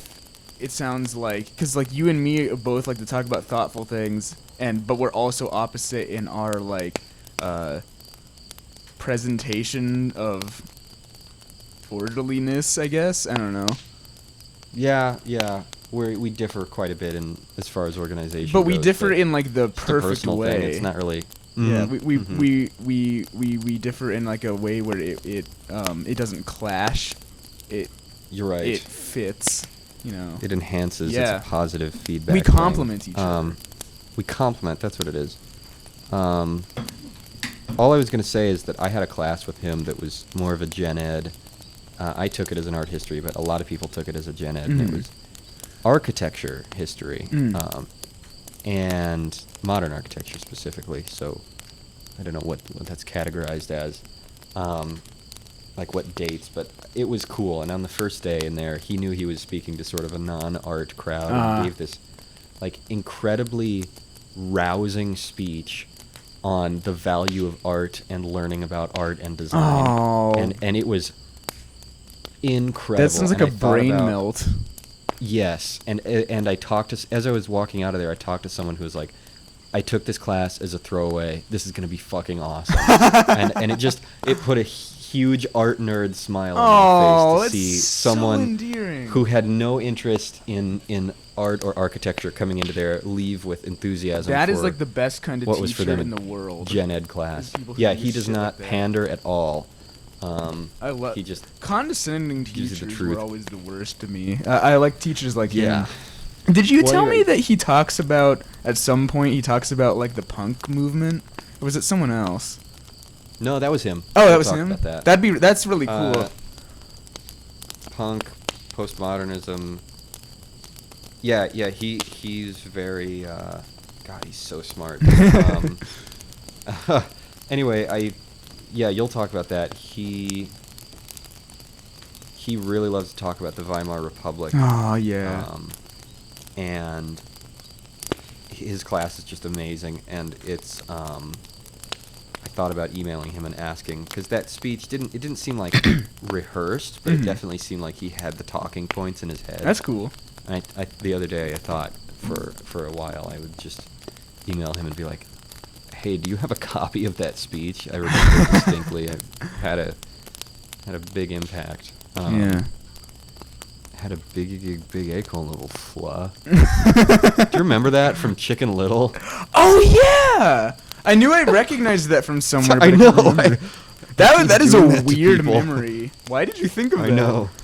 Big acorn little flaw. I don't know. I liked it's just that in movie there. when I was little. It was a what? It was a big acorn. It was an ape throwing coleslaw. We quote that movie around my house all the damn time. That movie's really, still good. I haven't seen it sucks. in a long time. I always loved it, but I don't think I would ever argue that it was like, maybe I would. Maybe it's great. Who I think cares? it's Yeah. great. I Maybe it love is that good. movie. It's got like a 5 out of 10 on IMDb. I remember It's seeing phenomenal. like behind the scenes thing about that show. I mean that movie where they talked about how like Chicken Little was originally going to be a girl, and then they even showed like fully, like they weren't rendered. Fully nude. No, they showed like fully animated CG sequences of Chicken Little as a girl. Like full out scenes. They just weren't rendered. Like they didn't have like good textures and lighting on them yet. But it was just like, how can you get so far into the production of a movie only to change it later? It's like that's what never made sense to me about things like that. It's like I would spend so much time planning out my characters before I went on to the next step, which is like making the characters. That's interesting that you talked about that, because in my Over the Garden Wall behind the scenes Bible book, Yeah. there's a whole section about how they were indecisive about the design of the beast. Oh yeah. For like they did the entire show with a different design of the beast. Mm-hmm. Wow. Wow. Remind me, have you ever finished that show? I watched it all with you. Oh, you were there at for one of them? Yes. You were. Oh yeah, we were at the little watch party. Well, Yeah. that's great. I'm glad. I couldn't remember. Yeah. It's Gravity Falls that you haven't seen, right? Yes. Oh, I've seen it, but I haven't seen Okay. all of it, and I haven't seen all of. I've seen like big chunk of Adventure Time, but I haven't seen all of it. Yeah, both of those are good. I would say Gravity Falls is a lot easier because it's short and the story is pretty linear. Yeah. Anyway, yeah, they changed the design of the beast like right before it aired, so they had to go back and redo all the scenes he was in. And I think that speaks to the strength of the story and how it was so motivating, and it was such a driving force for them that they knew the characters' roles, but they just the final look of it was still being worked out even as the story was basically finished. I guess and it that was just, probably like, is the tweaked at best end. way to do it. I don't. Yeah. Or maybe not even that, but it's just like, I mean, I guess in the terms of like, I guess like you shouldn't have a thing finalized because it's like there's still the potential for it to fit the story better, and so you just have to kind of let it be flexible and mold. Yeah, I would love to. I want to work on something big. I want to work on something You know? big too. With you, I even. think I'm doing that with the Monumentum thing. Yeah. But I've sort of that seems to have run dry a little bit. Aw. It's not my impulse to do that anymore. Well, but that's it might come fine. back. Sometimes things run I- dry and come back. I've been thinking about. I'm planning out this painting, of a house that I used to live in. Ooh. It was just like this was the one in Iowa, which was just very. It was forested, so it was automatically sort of magical and whimsical in that way. Yeah. But I'm having trouble injecting the sense of whimsy that I feel about it Huh. into the visuals of it. Have you started Uh, sketching it already? Yeah, I've got a ton of sketches. Ooh. Here, I'm holding them up. Wait, so you lived? Just This was your one. Iowa house, you said? Yeah, this is actually a pretty accurate rendering of Cool. it. It's not so much like this. I mean, I like flared a few things, but it's still on the whole, it's too stiff. There's some This, by the way, for anyone listening, it's not really important what it looks like. The point is that it doesn't look how I want. There's this little one up here. I can't tell if it's Oh yeah. up here, which is sort of more like worm's eye view. Yeah. It's sort of getting to what I want, but that makes it look too scary. So I'm trying to find this balance of, you know how. Well, I guess it's different. I really Rugrats. super duper love cloudy days, and I think they feel magical and uplifting and Yeah. adventurous, and I know that you don't. Well, but I like them aesthetically, and I get what you're saying. I just don't get them because it gives me like seasonal depression, and so it's like I don't have anything against them personally. It's just like I can't help it. They always make me really sad. Oof. that sucks. I guess it's not even. I don't know if Nothing like a good seasonal is cloudy even the day. right word, but like cloudy days just put me in a sad mood. Well, I'm sorry to hear that. Okay. But I don't know how to describe what I think. It's just, I guess, childhood magic, and it's difficult for me to capture that in a little drawing. I'd love to do a watercolor of it. That's interesting. I don't think of cloudy days when I think of childhood magic. That's an interesting That is take. the first thing that comes to mind. Probably because I glue up. I grew gloomed somewhere up. Where it was, I gloomed up, exactly. Somewhere where, and fall has always been my favorite season since. I guess it became my favorite. That's still season my when I lived favorite, too. There in Iowa. I like it when it's Just- peaceful and cold out, and there's like wind, and like red and yellow leaves blowing around, and it smells like you're. Why, that's fall. It smells like hot chocolate because you're holding hot chocolate, and it's cold and it hurts, but it feels good, and you have layers, and you can. God, layers are the best. I like breathing in cold air. I think that's why I like nighttime so much, and I like going out when it's Yes. night and breathing the crisp, fucking cold night Just air. brisk air. That is like how I know is I'm alive. so- It's like I Yes. love that fucking feeling. real big human moment. You right know there. what though? That reminds me of childhood because I remember like when I was really little, going out like maybe at Boy Scouts or something, and after Boy Scouts it would be really late, and I'd run around with my friends in the cool night air when it was dark out and play hide and seek and other scary games, and I would breathe that air and like I love those memories, and so that air reminds me of memories like that. Or Halloween It's just- too. Yes, that was the best Halloween town I ever lived in. Halloween Town. Do you remember those? I never watched. I had them. like all of them on DVD at one point. I probably still do. They're not good. Oh, I'm gonna sneeze. Oh, maybe I'm not. No, I'm just gonna make faces. Anyway. Ooh, nothing yeah, worse than a it latent was just sneeze. something about like those fall days, and I have memories of them that I don't have any specific memories, Mm-hmm. but the feeling in all of them is very specific. And it was just like walking home from school, and there would be a breeze, and it would be overcast, and I could smell like somebody's fireplace, and it was just the air, cold air, or cool air. You can feel it more. I Yeah. don't know what it is. It's I like know what you mean. hot air is yeah. very ethereal, and you can feel the heat, but I swear when it's cool, you can feel the air itself, and it carries things better. You know what I like? And it would just blow through, and it was like, there was just magic on the breeze. It was amazing. I don't know how to draw the way that made me feel. Well, you'll get to it eventually, I think. Yeah. I know exactly how. I'm glad we both love the same season. I don't like any of the Yeah, other me seasons too. as much because the other thing I like about fall is there aren't as many like annoying bugs and mosquitoes and shit and bees. Yeah. Because they're all going away because it's getting cold. And I also prefer the cold better than the warm because I don't like sweating and I don't like being hot. It makes me feel sick.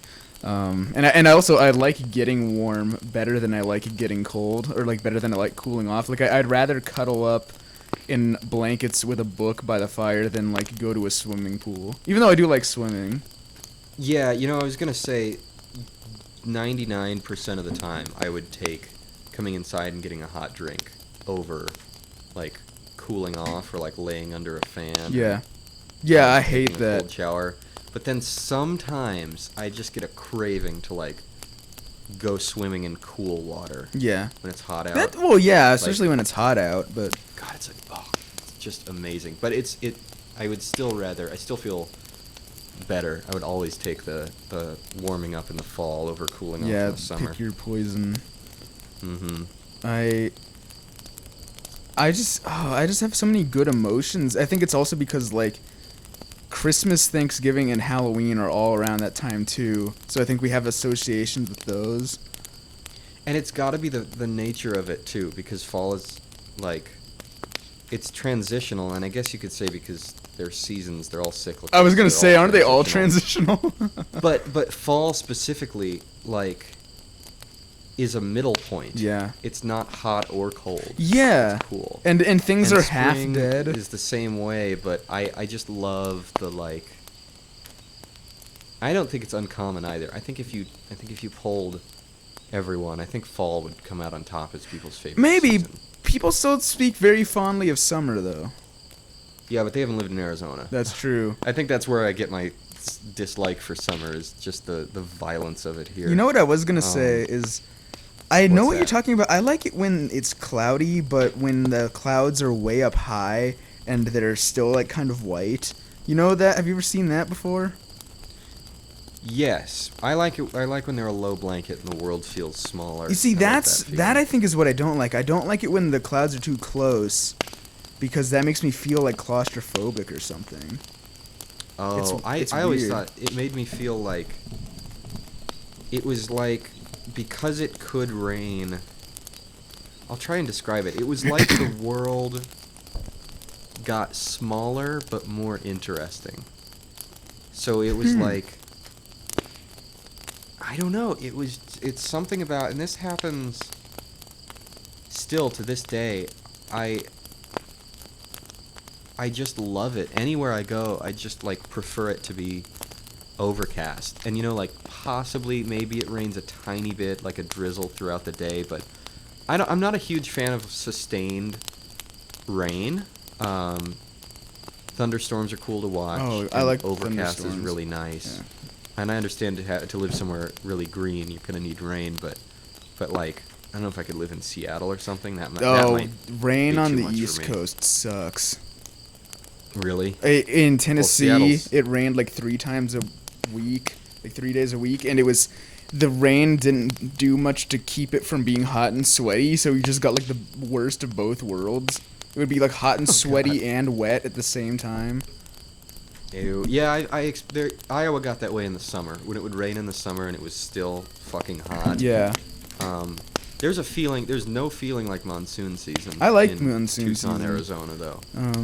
It is big, it is grand, it's the I like rainy days, but the air is hot and the rain is cold. It's amazing. I like being inside when it's raining and when it's Yes. snowing. Yes, that takes me back to like elementary school, But when they would keep you inside for recess, but you didn't even care. Oh. that was also, that gives me Scholastic vibes. I like that too. Yes. Of just like sitting in the hallway or the classroom and playing like apples to apples with your friends and not being able to Mhm. go out for recess. And that also reminds me of like when like you would have some kind of after school event, like it was either like a play or like a parent teacher night, and you would have like snacks in the classroom. You'd be like eating cupcakes. I know what you mean. You know what, I know though? exactly I what you think part mean. of the reason I don't like the down, low, overcast clouds, we should call this the overcast. Oh my god. Maybe we should call it that. That should be the name for this night one. That's only on Patreon. That would be cool. I think it's because I like big open abysses. It's like I like to like look up into the night sky and think about how it's like a big endless universe that I could fall into. And when I see the clouds, it gives me sensations of feeling like, well, that's it. That's the end of the universe. That's all there is to it, you know. It's like, that's what it feels like to me. I get it. I think I get it. Yeah, and I have that too. It makes me feel like when it's a weekend or it's summer and you feel like you can't do anything because there's nothing to do. It's like that's the feeling I get when it's overcast like that, and I don't know why. For some reason, I get so inspired That's to do cool. stuff when it gets overcast. I would so much rather go out and do things when it's overcast Yeah. than when it's sunny and nice. What inspires me isn't sunny and nice doesn't inspire me either. What inspires me is like a clear, pitch black night with stars cool. and it smells crisp. That is the thing I can think of every moment. It's like that fills me with energy and makes me want to jump around. That's why I loved working with you guys at the school at night, and then like we would take a break and walk to like Steak and Shake, and it'd be nighttime, or we'd walk to 7-Eleven, and you get to smell that crisp air. Those are like some of my best fucking.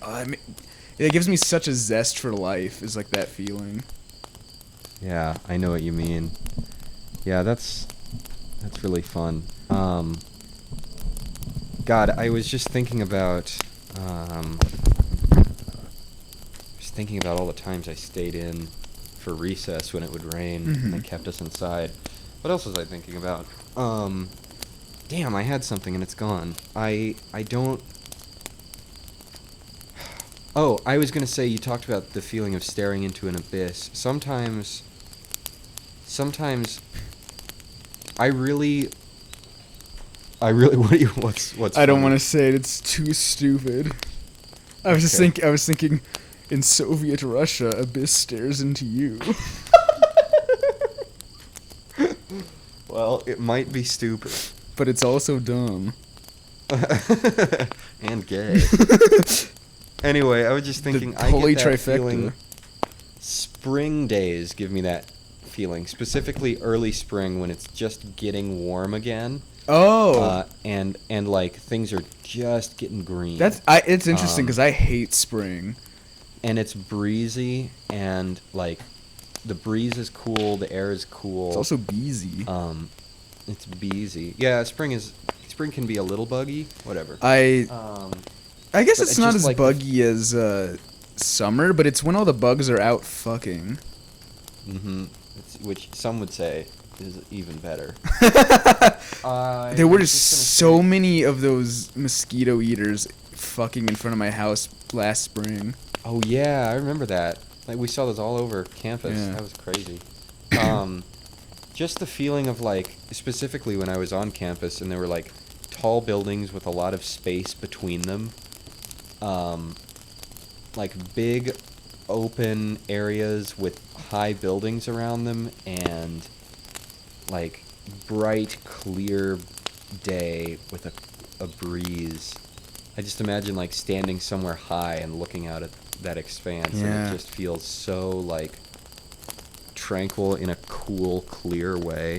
That is nice, and I would like to be able to. That's the direct counterpart to fall for me. I wanna, like, capture That's the that. complementary opposite. See, my favorites are winter and fall. I like winter. I don't like spring. I think it's partly because I'm really allergic. I get allergies bad, and I also I don't like bugs, and I also get really sweaty, and so like I just have the association of spring of like feeling like my skin is irritated and my nose is plugged in sneezy, and there are bees and mosquitoes biting me. So it's like I have those like negative associations, and so I'm like, boy, I just can't wait till spring's over, you know? Yeah, that makes sense. I think I like winter and mine- fall because everything's dead and nothing can bother you. I like winter too. Cold winter mornings are something special. The moral of the story is from late spring to monsoon season, like up before monsoon season Yeah. starts. I just don't like it. It's not, Oh, not a good time I for see. me. Yeah. Early spring, so like late summer, which here means monsoon season, to early spring, I love, and especially fall. You know what feeling I That's hated as a my kid preferred time. was going to Target and seeing back to school signs and being like, oh no, Oh, there's only a God. week left of summer, and then it just feels I like know, you're I can doomed. I can smell the swamp cooler in my house because we would use that over the sun, because they're evaporative coolers, so they work with moist air, and so we would use them in the summer because that's when it was super dry and hot, so they would be the most effective. That's why we have them out in Tucson and in Phoenix, because because it's so bone dry out here that they work, and they're not back east because it's always so humid. Yeah. Like nobody in Iowa has a swamp Yeah. cooler. I can smell the way that when we turn that on, it would smell different than the AC. And to me, that always meant summer. It was hot out. I was stuck inside because I was a kid with no transportation. Mm-hmm. I was bored out of my mind, but also time was flying by until I had to go back to school. You know? There's this. And that's what I get from There's it. a YouTube Nope. channel. I don't know if they've done anything recently. I knew about them a long time ago that I think you might like, and it's called The Dictionary of Obscure Sorrows. I think that's what it's called. It might be Whoa. Encyclopedia. And they're like these really... Sounds like some emo shit that would be right up It's my not alley. that emo, though, actually. It's really cool. It's like, these, they're really high-quality videos, and it's just like these... Oh, I guess they're kind of emo, because it's like, it's poetic, but it's like this guy making up words to explain, like, really specific, aspects of, like, the human experience that, like, everyone can relate to, but they're so weird and specific that, like, no one's has ever actually given them a name before. Oh, God. I think it's called The Dictionary of Obscure Sorrows. I will absolutely look that up. That sounds so awesome. And then I was gonna say, there's a feeling I've had a lot in my life that is very hard to describe and very obscure and fleeting, and I want to know if you can relate to this. And I think I've felt this way because I moved around a lot, so I experienced this. Have you ever had the feeling of, like, I don't even know if I'm gonna be able to explain it.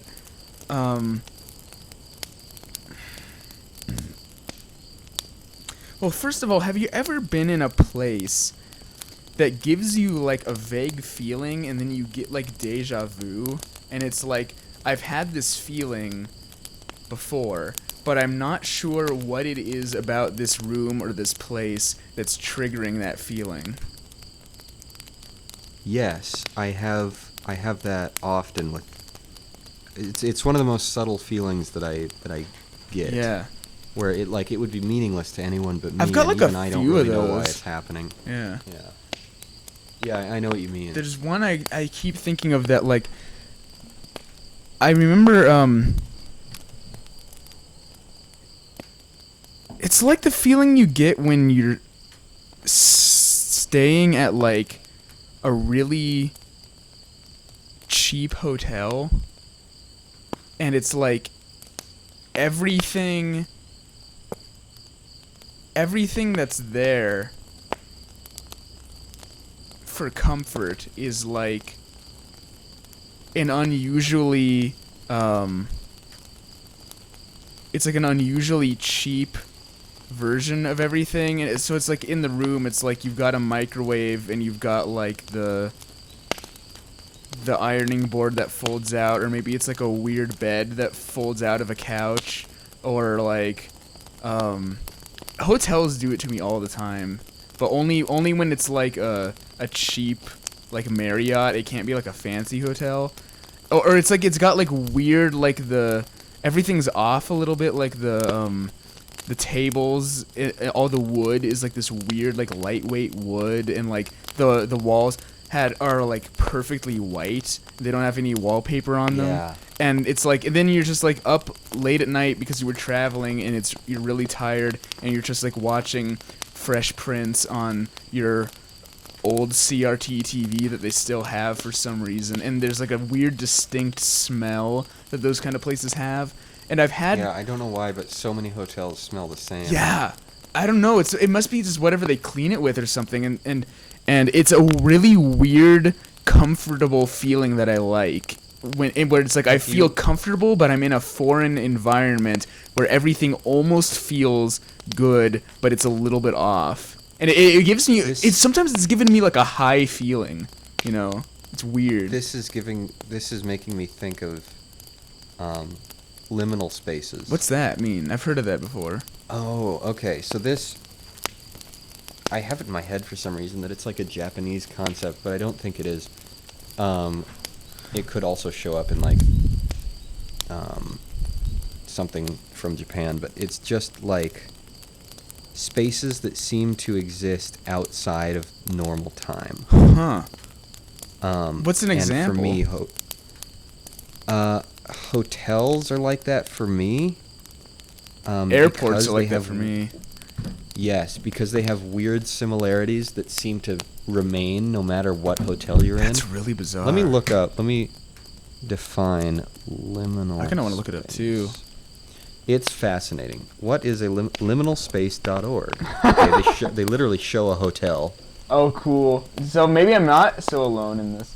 Liminal. The word liminal comes from the Latin word limen, Limen, meaning threshold.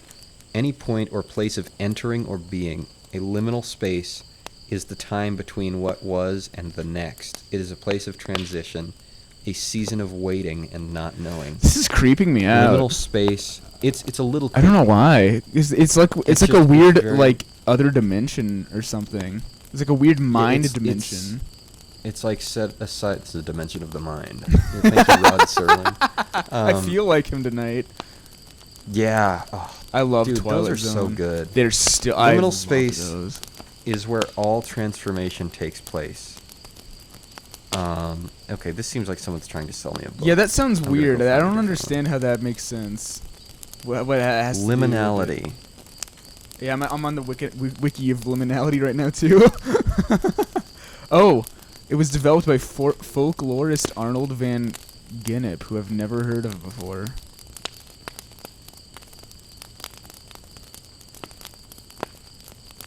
I have a lot of those. I can think of a lot of liminal spaces like that.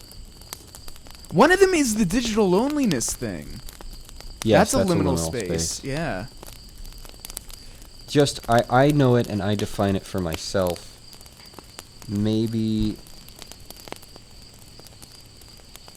this is not how the rest of the world defines it, but my personal definition is just a space that seems to exist independently of the normal flow of time. Yeah, that sounds like it might be something slightly different than what this is describing. But I know what you're talking about. I'm trying to think. It's like it's like that place is its own time. Let me look a place outside. Like you go to a time. hotel and it doesn't matter what time it is, it's hotel. Yes, yeah. It sounds stupid to say, but No, I know exactly what you mean. Place, outside. because like sitting in my time. house, I'm sort of like, I have an urge to check and see what time it is, and the way that I react to seeing what time it is very different than if it were that. That's same really time fascinating. in a hotel. I get that way. So the hotel thing, I get that same feeling in some, like, every once in a while, some restaurants. Like, if I'm ever at a sit-down restaurant that has the atmosphere of a kitchen, and if I'm there, like, at night, I get that feeling, and I don't know why. It's like if I'm at, like, a weird pizza place that has, like, tiling, that has, like, kitchen or bathroom tiling as its main aesthetic for some. I know that's a really weird specific thing to describe, but there's like burrito places like that, and whenever I'm in a place like that, especially at night, I get that same hotel like liminal feeling. It's really fascinating. I love those weird subtleties. The other one was I've talked about this a couple times on my not on my podcast, on our podcast of very kind of you to say. It might as well be. You do all the real work. I have I have these locations that I dream about sometimes that I keep going back to.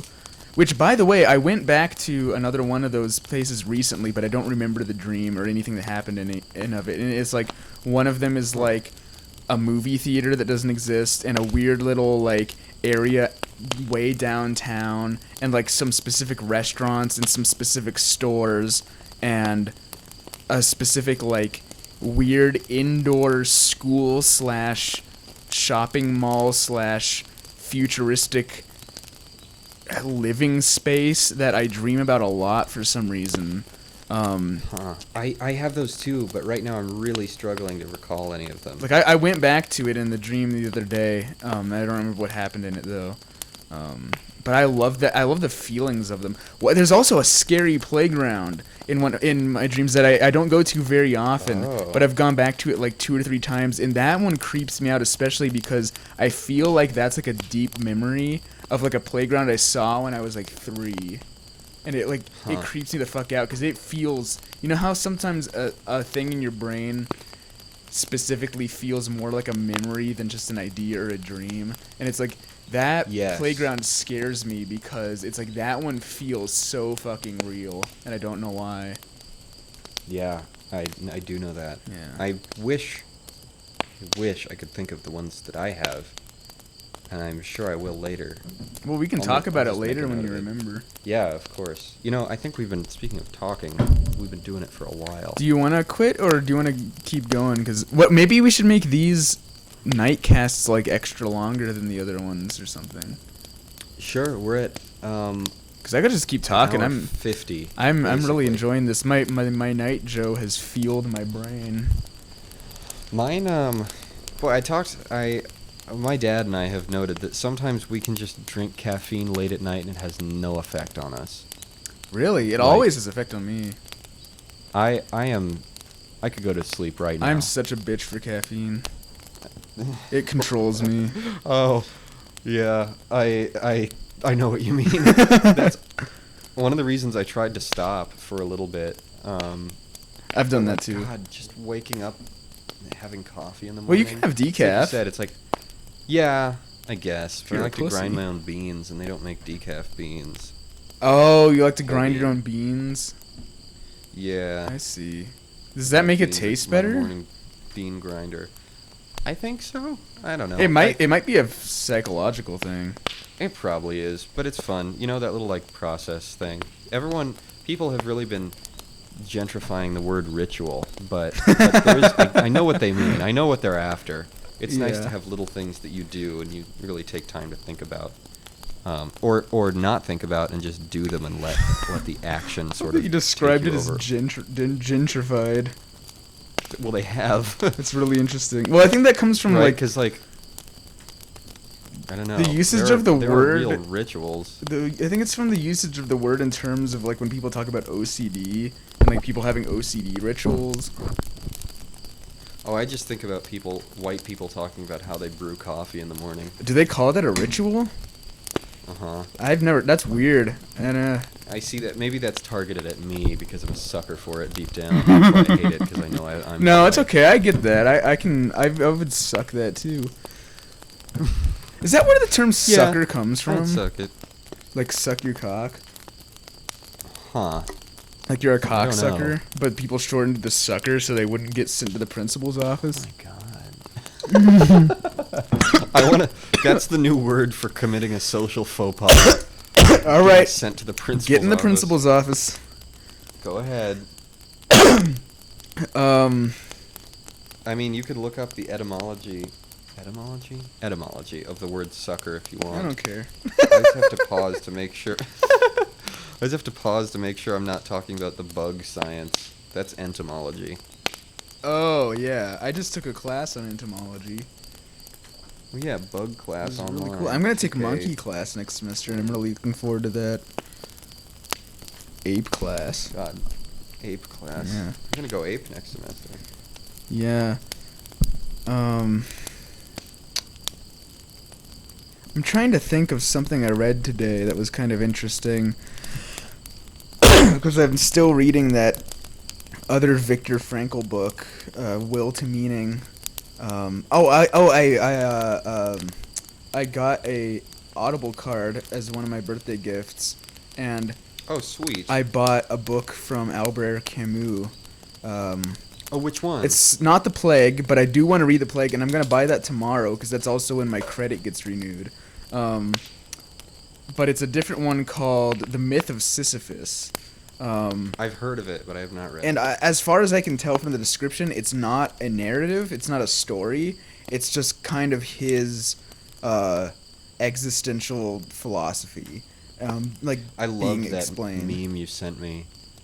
That was like, fuck Nazis, and all my homies recognize the absurdity of life and find our own meaning. I in love it. that one too. You sent it and said, "This is fucking literally us." I love that so, and I like the one you sent me where it was just like CG cone spheres and rectangles on like a beach, and then it said like everybody gangsta till concepts become things or something. I'll find both of those and throw those up on the screen. Oh, thank God! All right, I have them saved. If you need me, you know, I'll look them up. I'll send them to you right now, Thank so they're you. fresh. I'll save them somewhere. Yeah, of course. Um, I must have. If I didn't save both of those, I'm a cuckold. I also bought Animal Farm, and I bought Oh, I saw you and May talking about that. bought That is a good, interesting read. 1984, which I also haven't. Oh I have not my read it yet. God. You are gonna love that, I think. I'm pretty sure that is. I like dystopian novels. That is a Michael I mean, I know book. most people do, but I fucking love them. You think that's a Michael book? That's good. I've only ever seen the Steve Jobs commercial. I've never seen that. I don't know if I've never seen the 1984 movie. I've just seen the Apple commercial where they throw the ad for Steve Jobs. they throw the big sledgehammer at the computer. The one hot. Which is lady. so she is hot. Which is so fucking weird that like really domineering capitalistic company which makes insane technology would reference a dystopian science fiction story as their ad is really strange. They're not like other trillion-dollar. That's what they were trying to do. They were trying to do like I think in the end of the commercial it even says like you'll see why 1984 won't be like 1984 because that was the actual year. They were trying to say like don't worry about it. It's not as bad as they say, which is a very dystopian thing to do. Yeah. You know that's exactly what a dystopia would do is try to say don't listen to the doomsayers. Everything's fine. You're right. God, I don't think I saved the all my homies recognize. No, it's okay. I could whatever. find that one easy, I think. I bet I could. Here I go. You know what I have been thinking about though is so you know how everyone in our generation, or not everyone, but a lot of people make fun of like it's going back to boomer comics. We make fun of Thank God, finally. the boomer mentality of like phone bad, and then you see all those dumb those dumb drawings of like it'll like imply some kind of dystopian society where everyone's like addicted and controlled by their phones, and it's just really dumb and melodramatic. I think that there is an ounce of truth to those, but what I think the mistake that those things make is that they blame the phones and they blame the technology.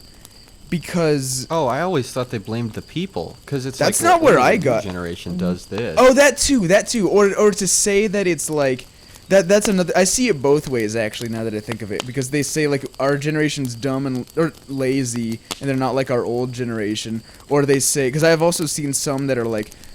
They say like look at what technology, or they say like technology is like the reason that our current generation is like this. They're like, oh, your phones and gadgets, and you don't go outside and play, and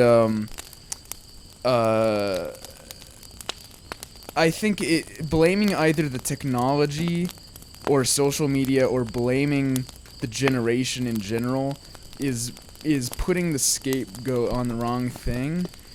Because I think it's like a personal existential thing. Because I remember in an Albert Camus book, The Stranger, which is really good that I read in high school. I love that. Yeah, I also read that in high school. There was I don't know if I love it. I loved that book. There was a character who was obsessed with crossword puzzles, and she did crossword puzzles all the time, like compulsively. And the implication in the story was that she did crossword puzzles so much so that she could distract herself from like things that she needed to confront in her own life, like painful, difficult things, or confronting like a feeling of having an empty, like a lack of meaning in her own life. And so that's an example of like I don't remember when that book was written, but a time definitely before iPhones and all our modern technology, which is where like Yeah. Even and I'm saying this because I don't want to sound like a sheeple person, because I'm saying I'm guilty of this too. I've felt that thing of like I'm going on Instagram and posting pictures so that I can get like a little bit of serotonin, and I'm kind of letting myself become consumed in social media on my phone, and I know subconsciously that I'm doing it to distract myself from something that I'm not processing. And I have that feeling sometimes. That's one of my least I favorite hate sort that. of modern feelings. But it's not Which I even guess, modern, as you just though. said, it's not. Yeah, it's like it's. This is just the modern manifestation of We it for been. me, is social media. You're fucking. And so that's why been. that's why it's like when I see those boomer comics, those like anti-technology, anti-phone or social media things, it's like I think there's a grain of truth to them. I just think it's like they're very sheeple-like, because they're very like, I'm not like this, but everyone else is, and look how stupid the young people are. Yeah, see, that's why I have a problem with them blaming the young people, because that's not the issue. Yeah, it's like anyone can be guilty of that. And I don't think it's not the generation, it's not the fact that people are young, because old people do it too. And it's not like we're being controlled by our phones to do this. It's something like we're free to cast aside our shackles anytime we want. It's like, I know that's a really dramatic way of putting that, but that's how I feel. And I get what you it's mean like now, you can just fucking I feel like it's if you're letting yourself become consumed with social media, it's a personal problem. And Viktor Frankl was talking about not social media because he's too old for that. He was dead already, but he describes it as the existential vacuum. That's his term that he came up with, and that's when like you don't feel like you have meaning in life, when you're like a virtual nihilist, I guess, even if you don't identify as nihilist. And he said a lot of the times one of the ways people cope with that is by distracting themselves from it and doing things like you could do drugs, or you could do whatever, anything else. Or he said like there's other things like money, or wanting to get power, or an obsession with superficial pleasure or leisure are all things that people do to distract themselves from confronting the meaningless void inside your heart. And he also has 3 things that define the existential vacuum, and I don't remember what they are, but I want to talk about them, so I'm going to look it up right now. Sick, dude. This is Now we're getting somewhere. Midnight Blues. Now Now we're this is fucking dueling. podcasting. Yeah. Viktor Frankl, existential. He loves triangles, that dude. Frankl. Existential vacuum. He loves. He had another one that's like the dark triad, and it's like the 3 fundamental versions of pain that all humans experience, and if you didn't experience one of them, then you wouldn't be a human. And it's like pain, guilt, and death. And by pain, he means pain that's brought on by other people. So like when someone treats you unfairly, it's like everyone will experience that. Everyone will fuck up and do something bad and experience guilt, and everyone will both die and feel the pain of the anxiety about death. And it's like, that defines, he calls it the dark triad, and it's so fucking cool. Fucking badass. It really is. He has a couple of triads. He has that one. The existential vacuum has a triad attached to it, and I think there's another one. That dude fucking loves He triangles. does. I love that. Isn't it weird how You said it like that. 3 is like such a popular number in our culture, and it's just like a weird philosophical, spiritual phenomenon that people become obsessed with 3. Yeah, And there's a name for it. There's like a weird name for like some like OCD disorder where people become obsessed with the number 3, and a lot of like famous artists have had it. I'm actually gonna look that up right now too. Let's see. Obsession. Wait. There's got to be like some weird reason that, because like even the Holy Trinity, you know, it's like it comes up so often. I know what you mean. I mean, just like even the 3 is the magic number. Yeah, or 3 is the witching hour. Obsession with number 3. That was the first thing that came up. It has a weird fucking name. Oh, Nikola Tesla had it. I think a lot of like physicists and mathematicians have it, which makes sense. Huh. What the fuck is the name of that thing? It's I just think it's interesting. name. All right, I think maybe to go way out on a limb here because we can do that now because we're in the witching hour podcast, the late night one. Yeah. It's not even that Yeah, late. go it's on like all the 10. limbs you want, man. I think I've heard that like 3 is the lowest order of like a stable interaction. Oh, that's interesting. So like if you think of like lots of things are built on 3s. So like think It's of like a bunch of stable bubbles base. connecting. Yes, the like circles they will form if like bubbles on the surface of water. They'll connect in 3s. Yeah. It's just so fundamental. There's like you can't think of a reason for it because it's just so intrinsic. Mm-hmm. Obsession with 3. I think I heard this on a Vsauce video. So I'm gonna look up Vsauce. Probably like triphilia. It's something weird like that, honestly, but it's got a cool name, and I think it even has tri in it. Well, that would make Latin sense. I don't think it's triphilia though. Yeah, I was spitballing. But that actually probably I don't think is too far off. Let me look up triphilia and see what happens. Go ahead, try. Yeah, because even like it's like the perfect base for things. Because so many things balance on 3 points, and you take one away and they'd fall over, and it wouldn't be a thing anymore. So it's so fucking it's like- fundamental. Yeah, it's like the fundamental. It's the fundamental form. No, not tri. I don't even know. I'm sure someone has said it more eloquently than that, but Yeah. maybe that gets the point across. Like it's the lowest order. Like 4 is stable, but 3 is kind of more stable. Yeah. Because you don't have that shearing force, you know, like if you've ever tried to build something that has 4 sides, it can like parallelogram shift, that shear, where 2 of the sides go diagonal. Yeah. But triangles, you don't have that problem because Yeah. they're all in tension, essentially. It's so because but then it's like if you go down to like 2, it's like you get a line, and it's like what can you do with a line? And 3 is like the smallest thing where you can have something that's useful, like a useful shape. Mm-hmm. Have you ever read Flatland? I saw the short film. I never saw the about film. it. I read the book when I was little and I loved it. That shit blew. It's really cool. I loved stuff about dimensions. I still do. Me too. I still find that really super fascinating. I still think about it a lot. Oh, okay, I can't figure out what this thing was called, but it doesn't matter. I think I need to teach myself not to care so much about like dumb words.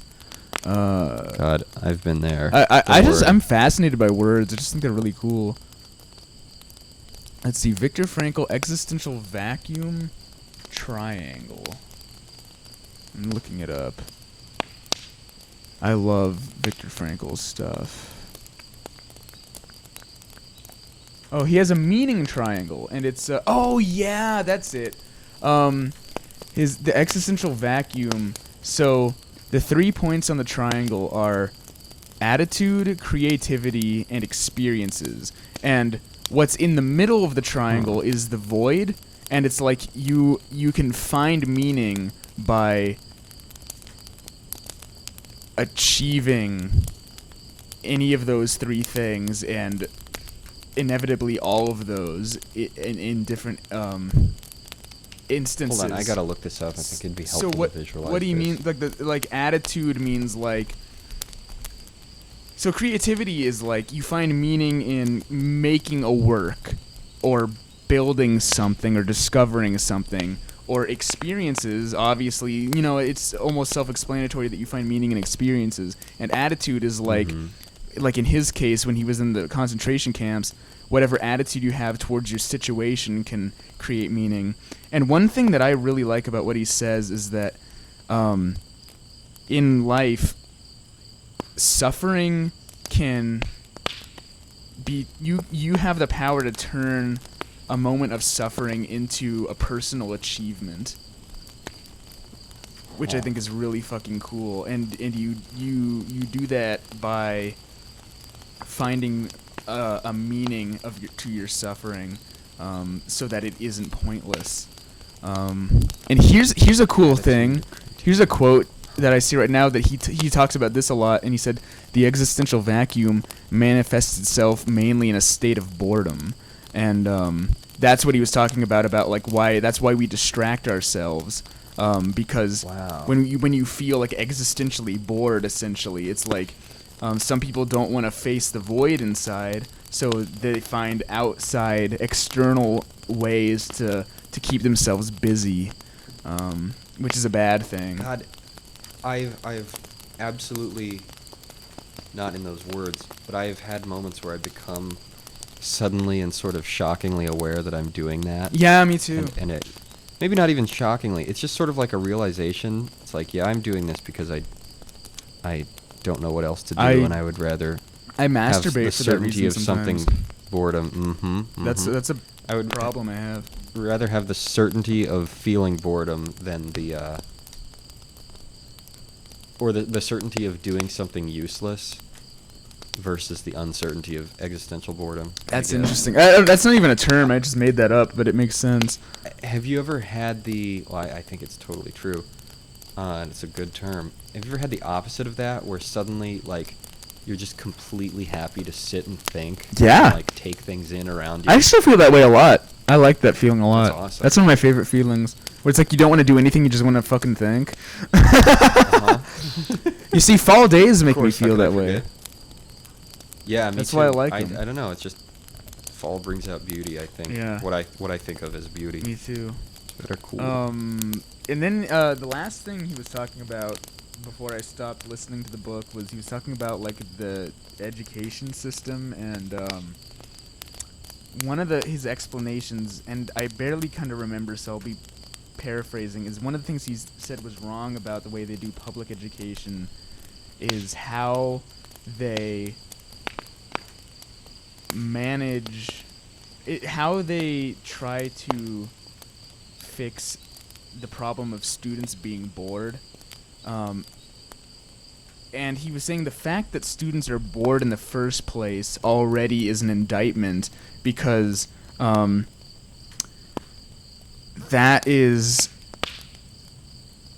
I mean, if you're bored, it's an indication that what you're doing is meaningless. So it's like... But instead of reforming schools to make them more meaningful, or to focus on things that are more meaningful both to society or to show individuals why something is meaningful, instead they correct boredom by disciplining children or teaching them that it's wrong, or giving them busy work to do or something like that. And it's just a really like reductive and maybe barbaric's a bit dramatic, but you know, it's just a like... It's not very enlightening. Yeah, it's like a fucking like, I'm gonna discipline you for disobeying, instead of... It's like what we do with the prison system, you know, instead of figuring out why you're disobeying, because maybe it's our fault, or maybe we're part of the problem. And so that's a really bad thing, and that's part of the reason that the school system even today is still really fucked up. Yeah, it's sort of paradoxical, but you can be busy and bored. Yeah. Yeah.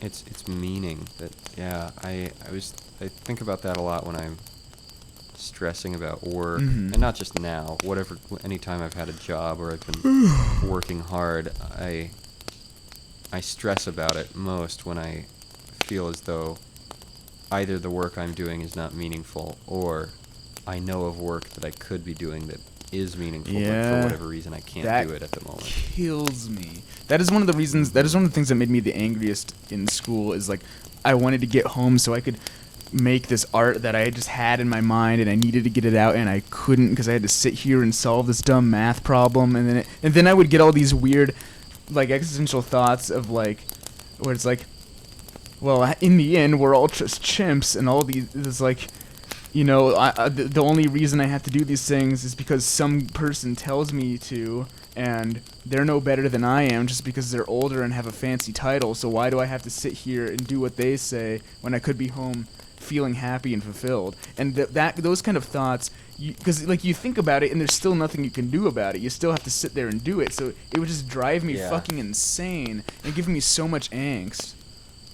God, I wonder what kind of person I'd be if I hadn't been a sheeple child. I totally bought into respecting authority without question and things like that. I thought of all those things, but I still like I always felt like I was kind of like disillusioned to stuff like that. I always like never fucking understood the point of like I never got why people felt like they could tell other people what to do. But I didn't do a whole lot of like rebellion, and that was mostly out of fear. And I was mostly out of fear of like my parents and the repercussions and stuff. And so that also made me really angry my whole life. It was like I was being controlled by the threat of discipline, and that was the only thing stopping me from being free.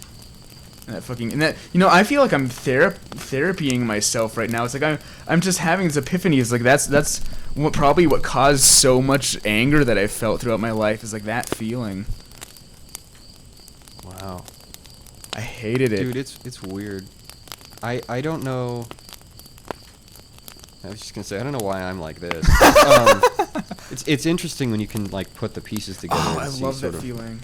What caused you? Well, it's also but that's you have to be careful because that's reductive. That's reductionism. Of course, you can see like a piece of what makes that's you who you one are. side. That's one shadow of the cylinder.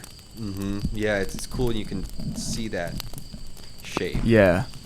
Like instead of just knowing that there is a shadow, you can see the shape of it. Yeah. Well, but it's really cool interesting. when you're an adult or when you get older and then you find something in your life that it gives me meaning when I look back and I find some sort of resolution to like a problem or an issue or a feeling that bothered me as a kid, and then I think of a solution to it now, and that just drives me. That gives me so much meaning. Like right now I have a very strong identity about individuality and freedom and doing things that give you fulfillment regardless of if there are social repercussions or discipline. And I think that I believe in that so strongly because for most of my life I felt the angst and the anger of feeling like I was being controlled by other people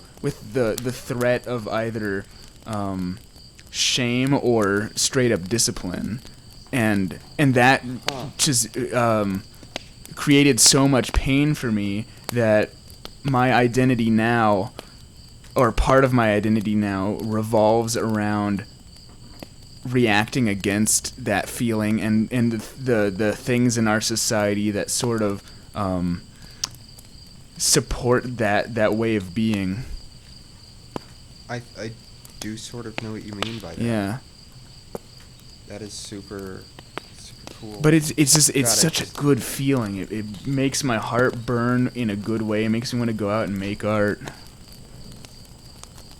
Yeah, I know that feeling. I love it. That's what gives me life.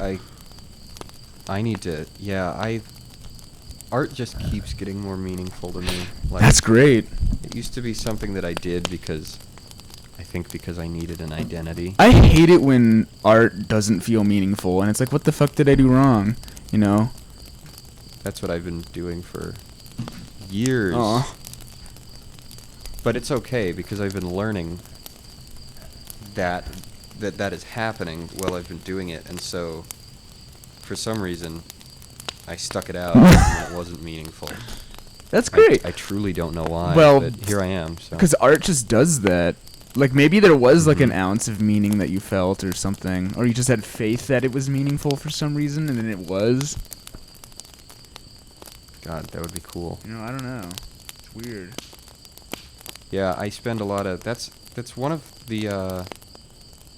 like, what I'm doing right now is just sort of mindless doodling, and I have to remind myself that not everything I draw has to have meaning, because sometimes I get really discouraged that my sketchbooks aren't filled with these magical latent ideas. But I'm really glad you brought that up, because that It's is like- something that still bothers me. I see these sketchbooks of like my favorite illustrators, and I'm purely in awe of how much raw, like, electric story potential is in everything that they draw. Yeah. And I guess it's the old comparison demon again. Yeah. but I get so like, oh, I need to be like that. I feel bad about myself sometimes. Sometimes it's inspiring, and sometimes it makes me feel bad, but it's usually the bad one. And part of me, for me, because it's like we talked about this with like when you're younger, you see someone who can draw better than you, or like they can draw something more detailed, and you're like, oh man, I wish I could draw that good. And then it's like, then you feel bad about yourself. And that can either make you want to stop or try harder, but it's frustrating. And I don't feel that way as much with sometimes still with realism, but as much with realism and more with concepts. It's more like... I'm getting there now, too. It's more like I've always been pretty confident in my storytelling abilities. Like, storytelling has always been natural to me, but whenever there's a... You are good at it. Huh? You are very Thank good you. at it. There are it's usually concepts when it's like when I see a work of art where it's like, this is a new idea, or this, like, I've never seen this before, or this feels more dangerous than something I felt before, and it feels more like raw and real, or like this is a new interesting way of doing art. Whenever it's something innovative, then I usually feel bad and jealous that my art isn't as innovative as someone else, and then I worry that, like... I get that. I yeah. worry that, like, I'm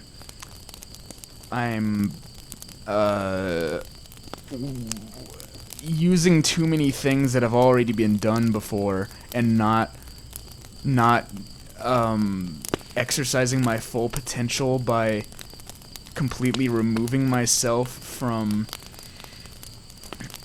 things that inspire me. And I mean, I think I do know what that's like. yeah, and I have to I don't know ignore if I it. feel it exactly the same way. Probably not, I but know, I know this sensation, yeah. and it's like, I think the best way to combat this, which I always have to remind myself, is like, I should not try. Like, I shouldn't be like, okay, my next work of art is going to be the big groundbreaking abstract thing. It's like That is so hard to It do. really it's so is. absurd to say, but for some reason it's hard not to set absolutely it's because we have so much anxiety. horrifically grandiose goals. And yeah. and it's not like, it doesn't mean stop aspiring. It doesn't mean stop wanting that. It means or working hard for yes, it, yeah. but it means working hard let it in ensue general, yeah. instead of constantly being conscious of your pursuit of it. You know, it's like, I just thought about that in the shower this really? morning. Yeah, I was like, great art has to ensue, it cannot be pursued. Well, that's just that phrase. Who said like that? Because Viktor Frankl said something like that about happiness specifically. I think you said, I don't think you said that it cannot be. I think you just said great art has to ensue. I might have said that, and I was That's- paraphrasing that from Viktor Frankl talking about happiness. He said, don't pursue happiness, you have to let it ensue. But I think it's the same thing with art. Yeah.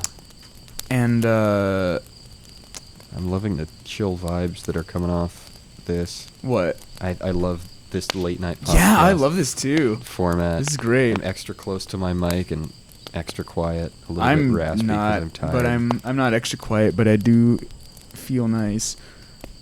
It's alright, I'll be the hot one tonight. I was talking to my You take a break, you've been doing it for a long time. I was talking to my therapist today, and this isn't like too personal, so I don't mind sharing it. We were just talking about like Okay, cool. the neurobiology of anxiety, and she Damn. was explaining it to me because she knows a Just lot. some things that have been on my mind. She's really smart, and she was talking about, like, do you remember ever in high school learning about like the sympathetic and the parasympathetic nervous system? Only in name. I remember. Could you give me a I refresher forgot that course? those existed. It was like the sympathetic one is the one that that triggers your fight or flight. It's like your anxiety nervous system. It like makes you alert and makes you active and kickstarts you like being aware of your surroundings and stuff. And then the parasympathetic nervous system is responsible for relaxing you and giving you Oh, that's weird. yeah, the other one gives you the sympathetic one gives you what's it called? What's the chemical that makes you scared or anxious? Cortisone. Cortisone. I think it's called cortisone. That sounds like a prescription. No, but I drug, think it's actually. real. No, that's an Wait. cortisone is an itch cream. Oh, it is. Oh, that's dumb. Yeah. Wait a minute. Cortisone 10. What the fuck is it called? Oh, Anxiety hormone. cortisol. Cortisol. Yeah. Yeah, that's not cortisone. Cortisone is an itch Who cream. would name their thing cortisone? That's so weird. Cortisone would. So, yeah, and then, what else did she say? She was talking about, well, I brought up the question of, like, usually when you talk about a flight or fight thing, people frame it in terms of something that's akin to, like, your primordial fears of, like, wanting to survive or avoid danger. And I was wondering if, like, she didn't have the answer to this, but we talked about it and it was interesting. When you have, like, an existential or, like, a philosophical fear, does that trigger the same part of your brain? It's like, is that still your sympathetic nervous system? Is that still, like, your anxiety part of your brain? Or is that, like, something completely different? Because you still feel a sensation of fear and uncertainty. And I was thinking, like, maybe the decision either to commit suicide or the decision to find meaning, maybe that's like that extension, the existential extension of fight or flight, where like fight is look for meaning and flight is kill yourself. That's a really fascinating idea. Yeah. And you know, I don't know. Yeah, that seems, I don't mean to call you Freud, but that feels right. Well, yeah, this is all speculation. I don't know shit. Of course, I'm not a doctor. That is a really interesting thought. Not that we should always trust doctors necessarily, but like I haven't studied this stuff with scrutiny. It's just a random idea. Scroot, the rat from Ice Age. Sorry, I like that guy. It's just in there. My dad calls him Scroat. He also the other day said to me. The other day he said to me, the word POTUS, or the abbreviation POTUS for President of the United States, reminds him of the word scrotum. The scrotus. I laughed at that. Yeah. I think I said potum and then I kicked myself for not saying scrotum. Kick me in the scrotus. Oh man. But yeah, that's Maybe just what's it's been too on my late. mind lately is stuff like that. That's what a thing to have on your mind, Mike. I'm laughing at the word scrotum. Anyway, yeah, that's fascinating stuff. But I think I'm at the end of my tether. I'm here. falling asleep. I'm starting too. to drift I'm off. getting exhausted. But This was just about chill as fuck, though. This I'm has really glad been we did it. the Mike and Brady has been Midnight 2 Hour. hours. Oh god. We want to hear 2 hours? Half of them. Damn, Grill. I can't wait to upload this to a Patreon where no one will see it.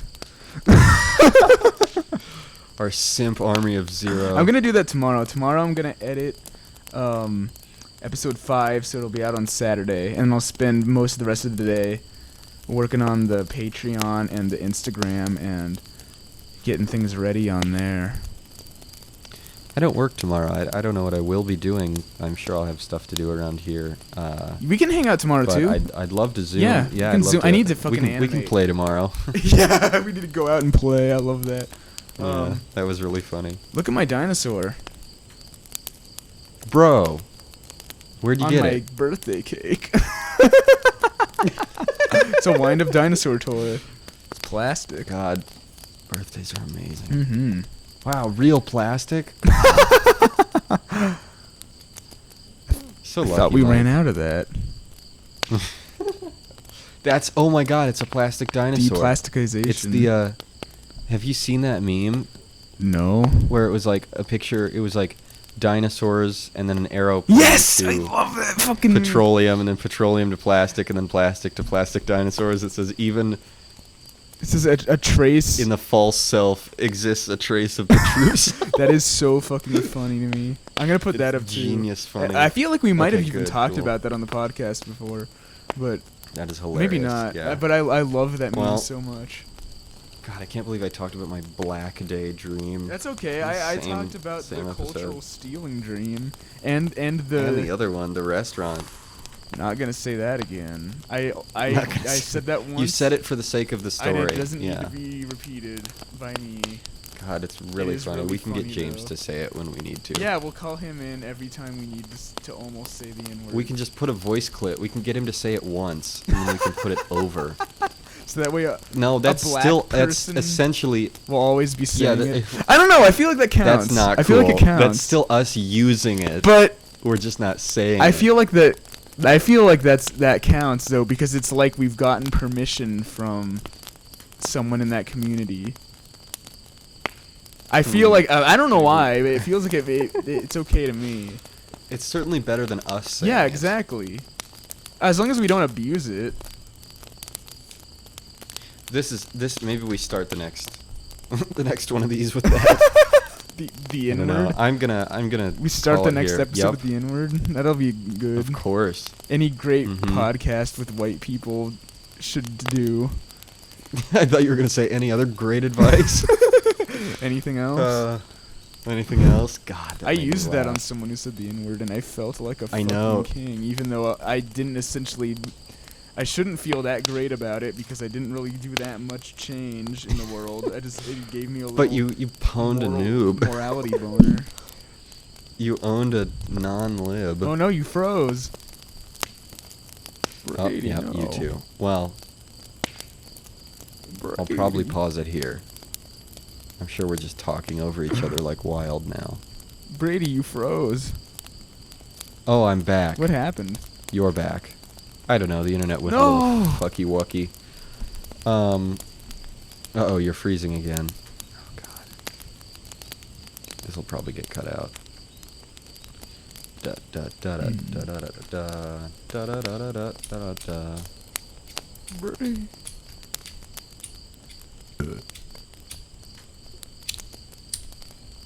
Where are you? Wow, he's really gone. Well,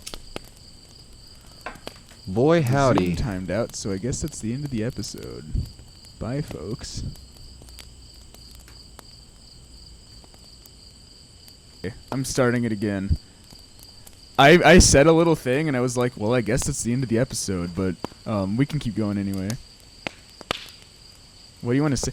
I was thinking we should try to get James or someone to make like an intro and outro jingle for our episodes.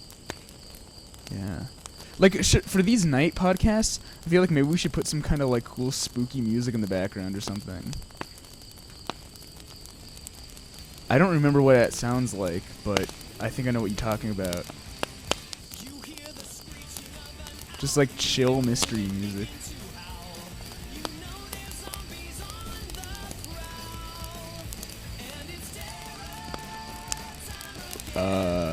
Why?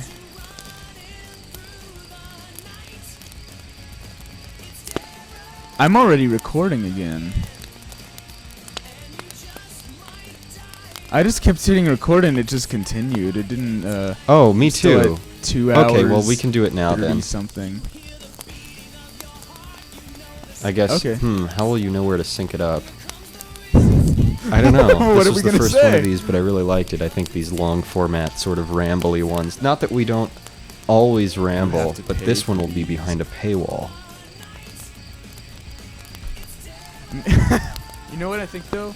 Maybe this one should be out free and all the other ones shouldn't, just so that the public can get a taste of it and they'll be like, oh, I need more. And we'll tell them that if you want more of these, you gotta give us money. That's a great idea. Maybe we even think of something that is like an actual reward. Like we talk about different stuff. We got a little bit more like spooky, metaphysical than we normally do, but Other than that, this just sort of ended up being. Yeah, we can do that. We can focus on talking. We about can do spooky either that or things. like super chill, because we've been known to get enthused. You're right. This is kinda did perfect. This is like both. a Whitman sampler. This will be perfect. Because that's what Mhm. night does does both to you. Okay, well, we love you. Well, We anyway, really mean it this time. was fun. Mwah. Love you too. Yeah. Good night.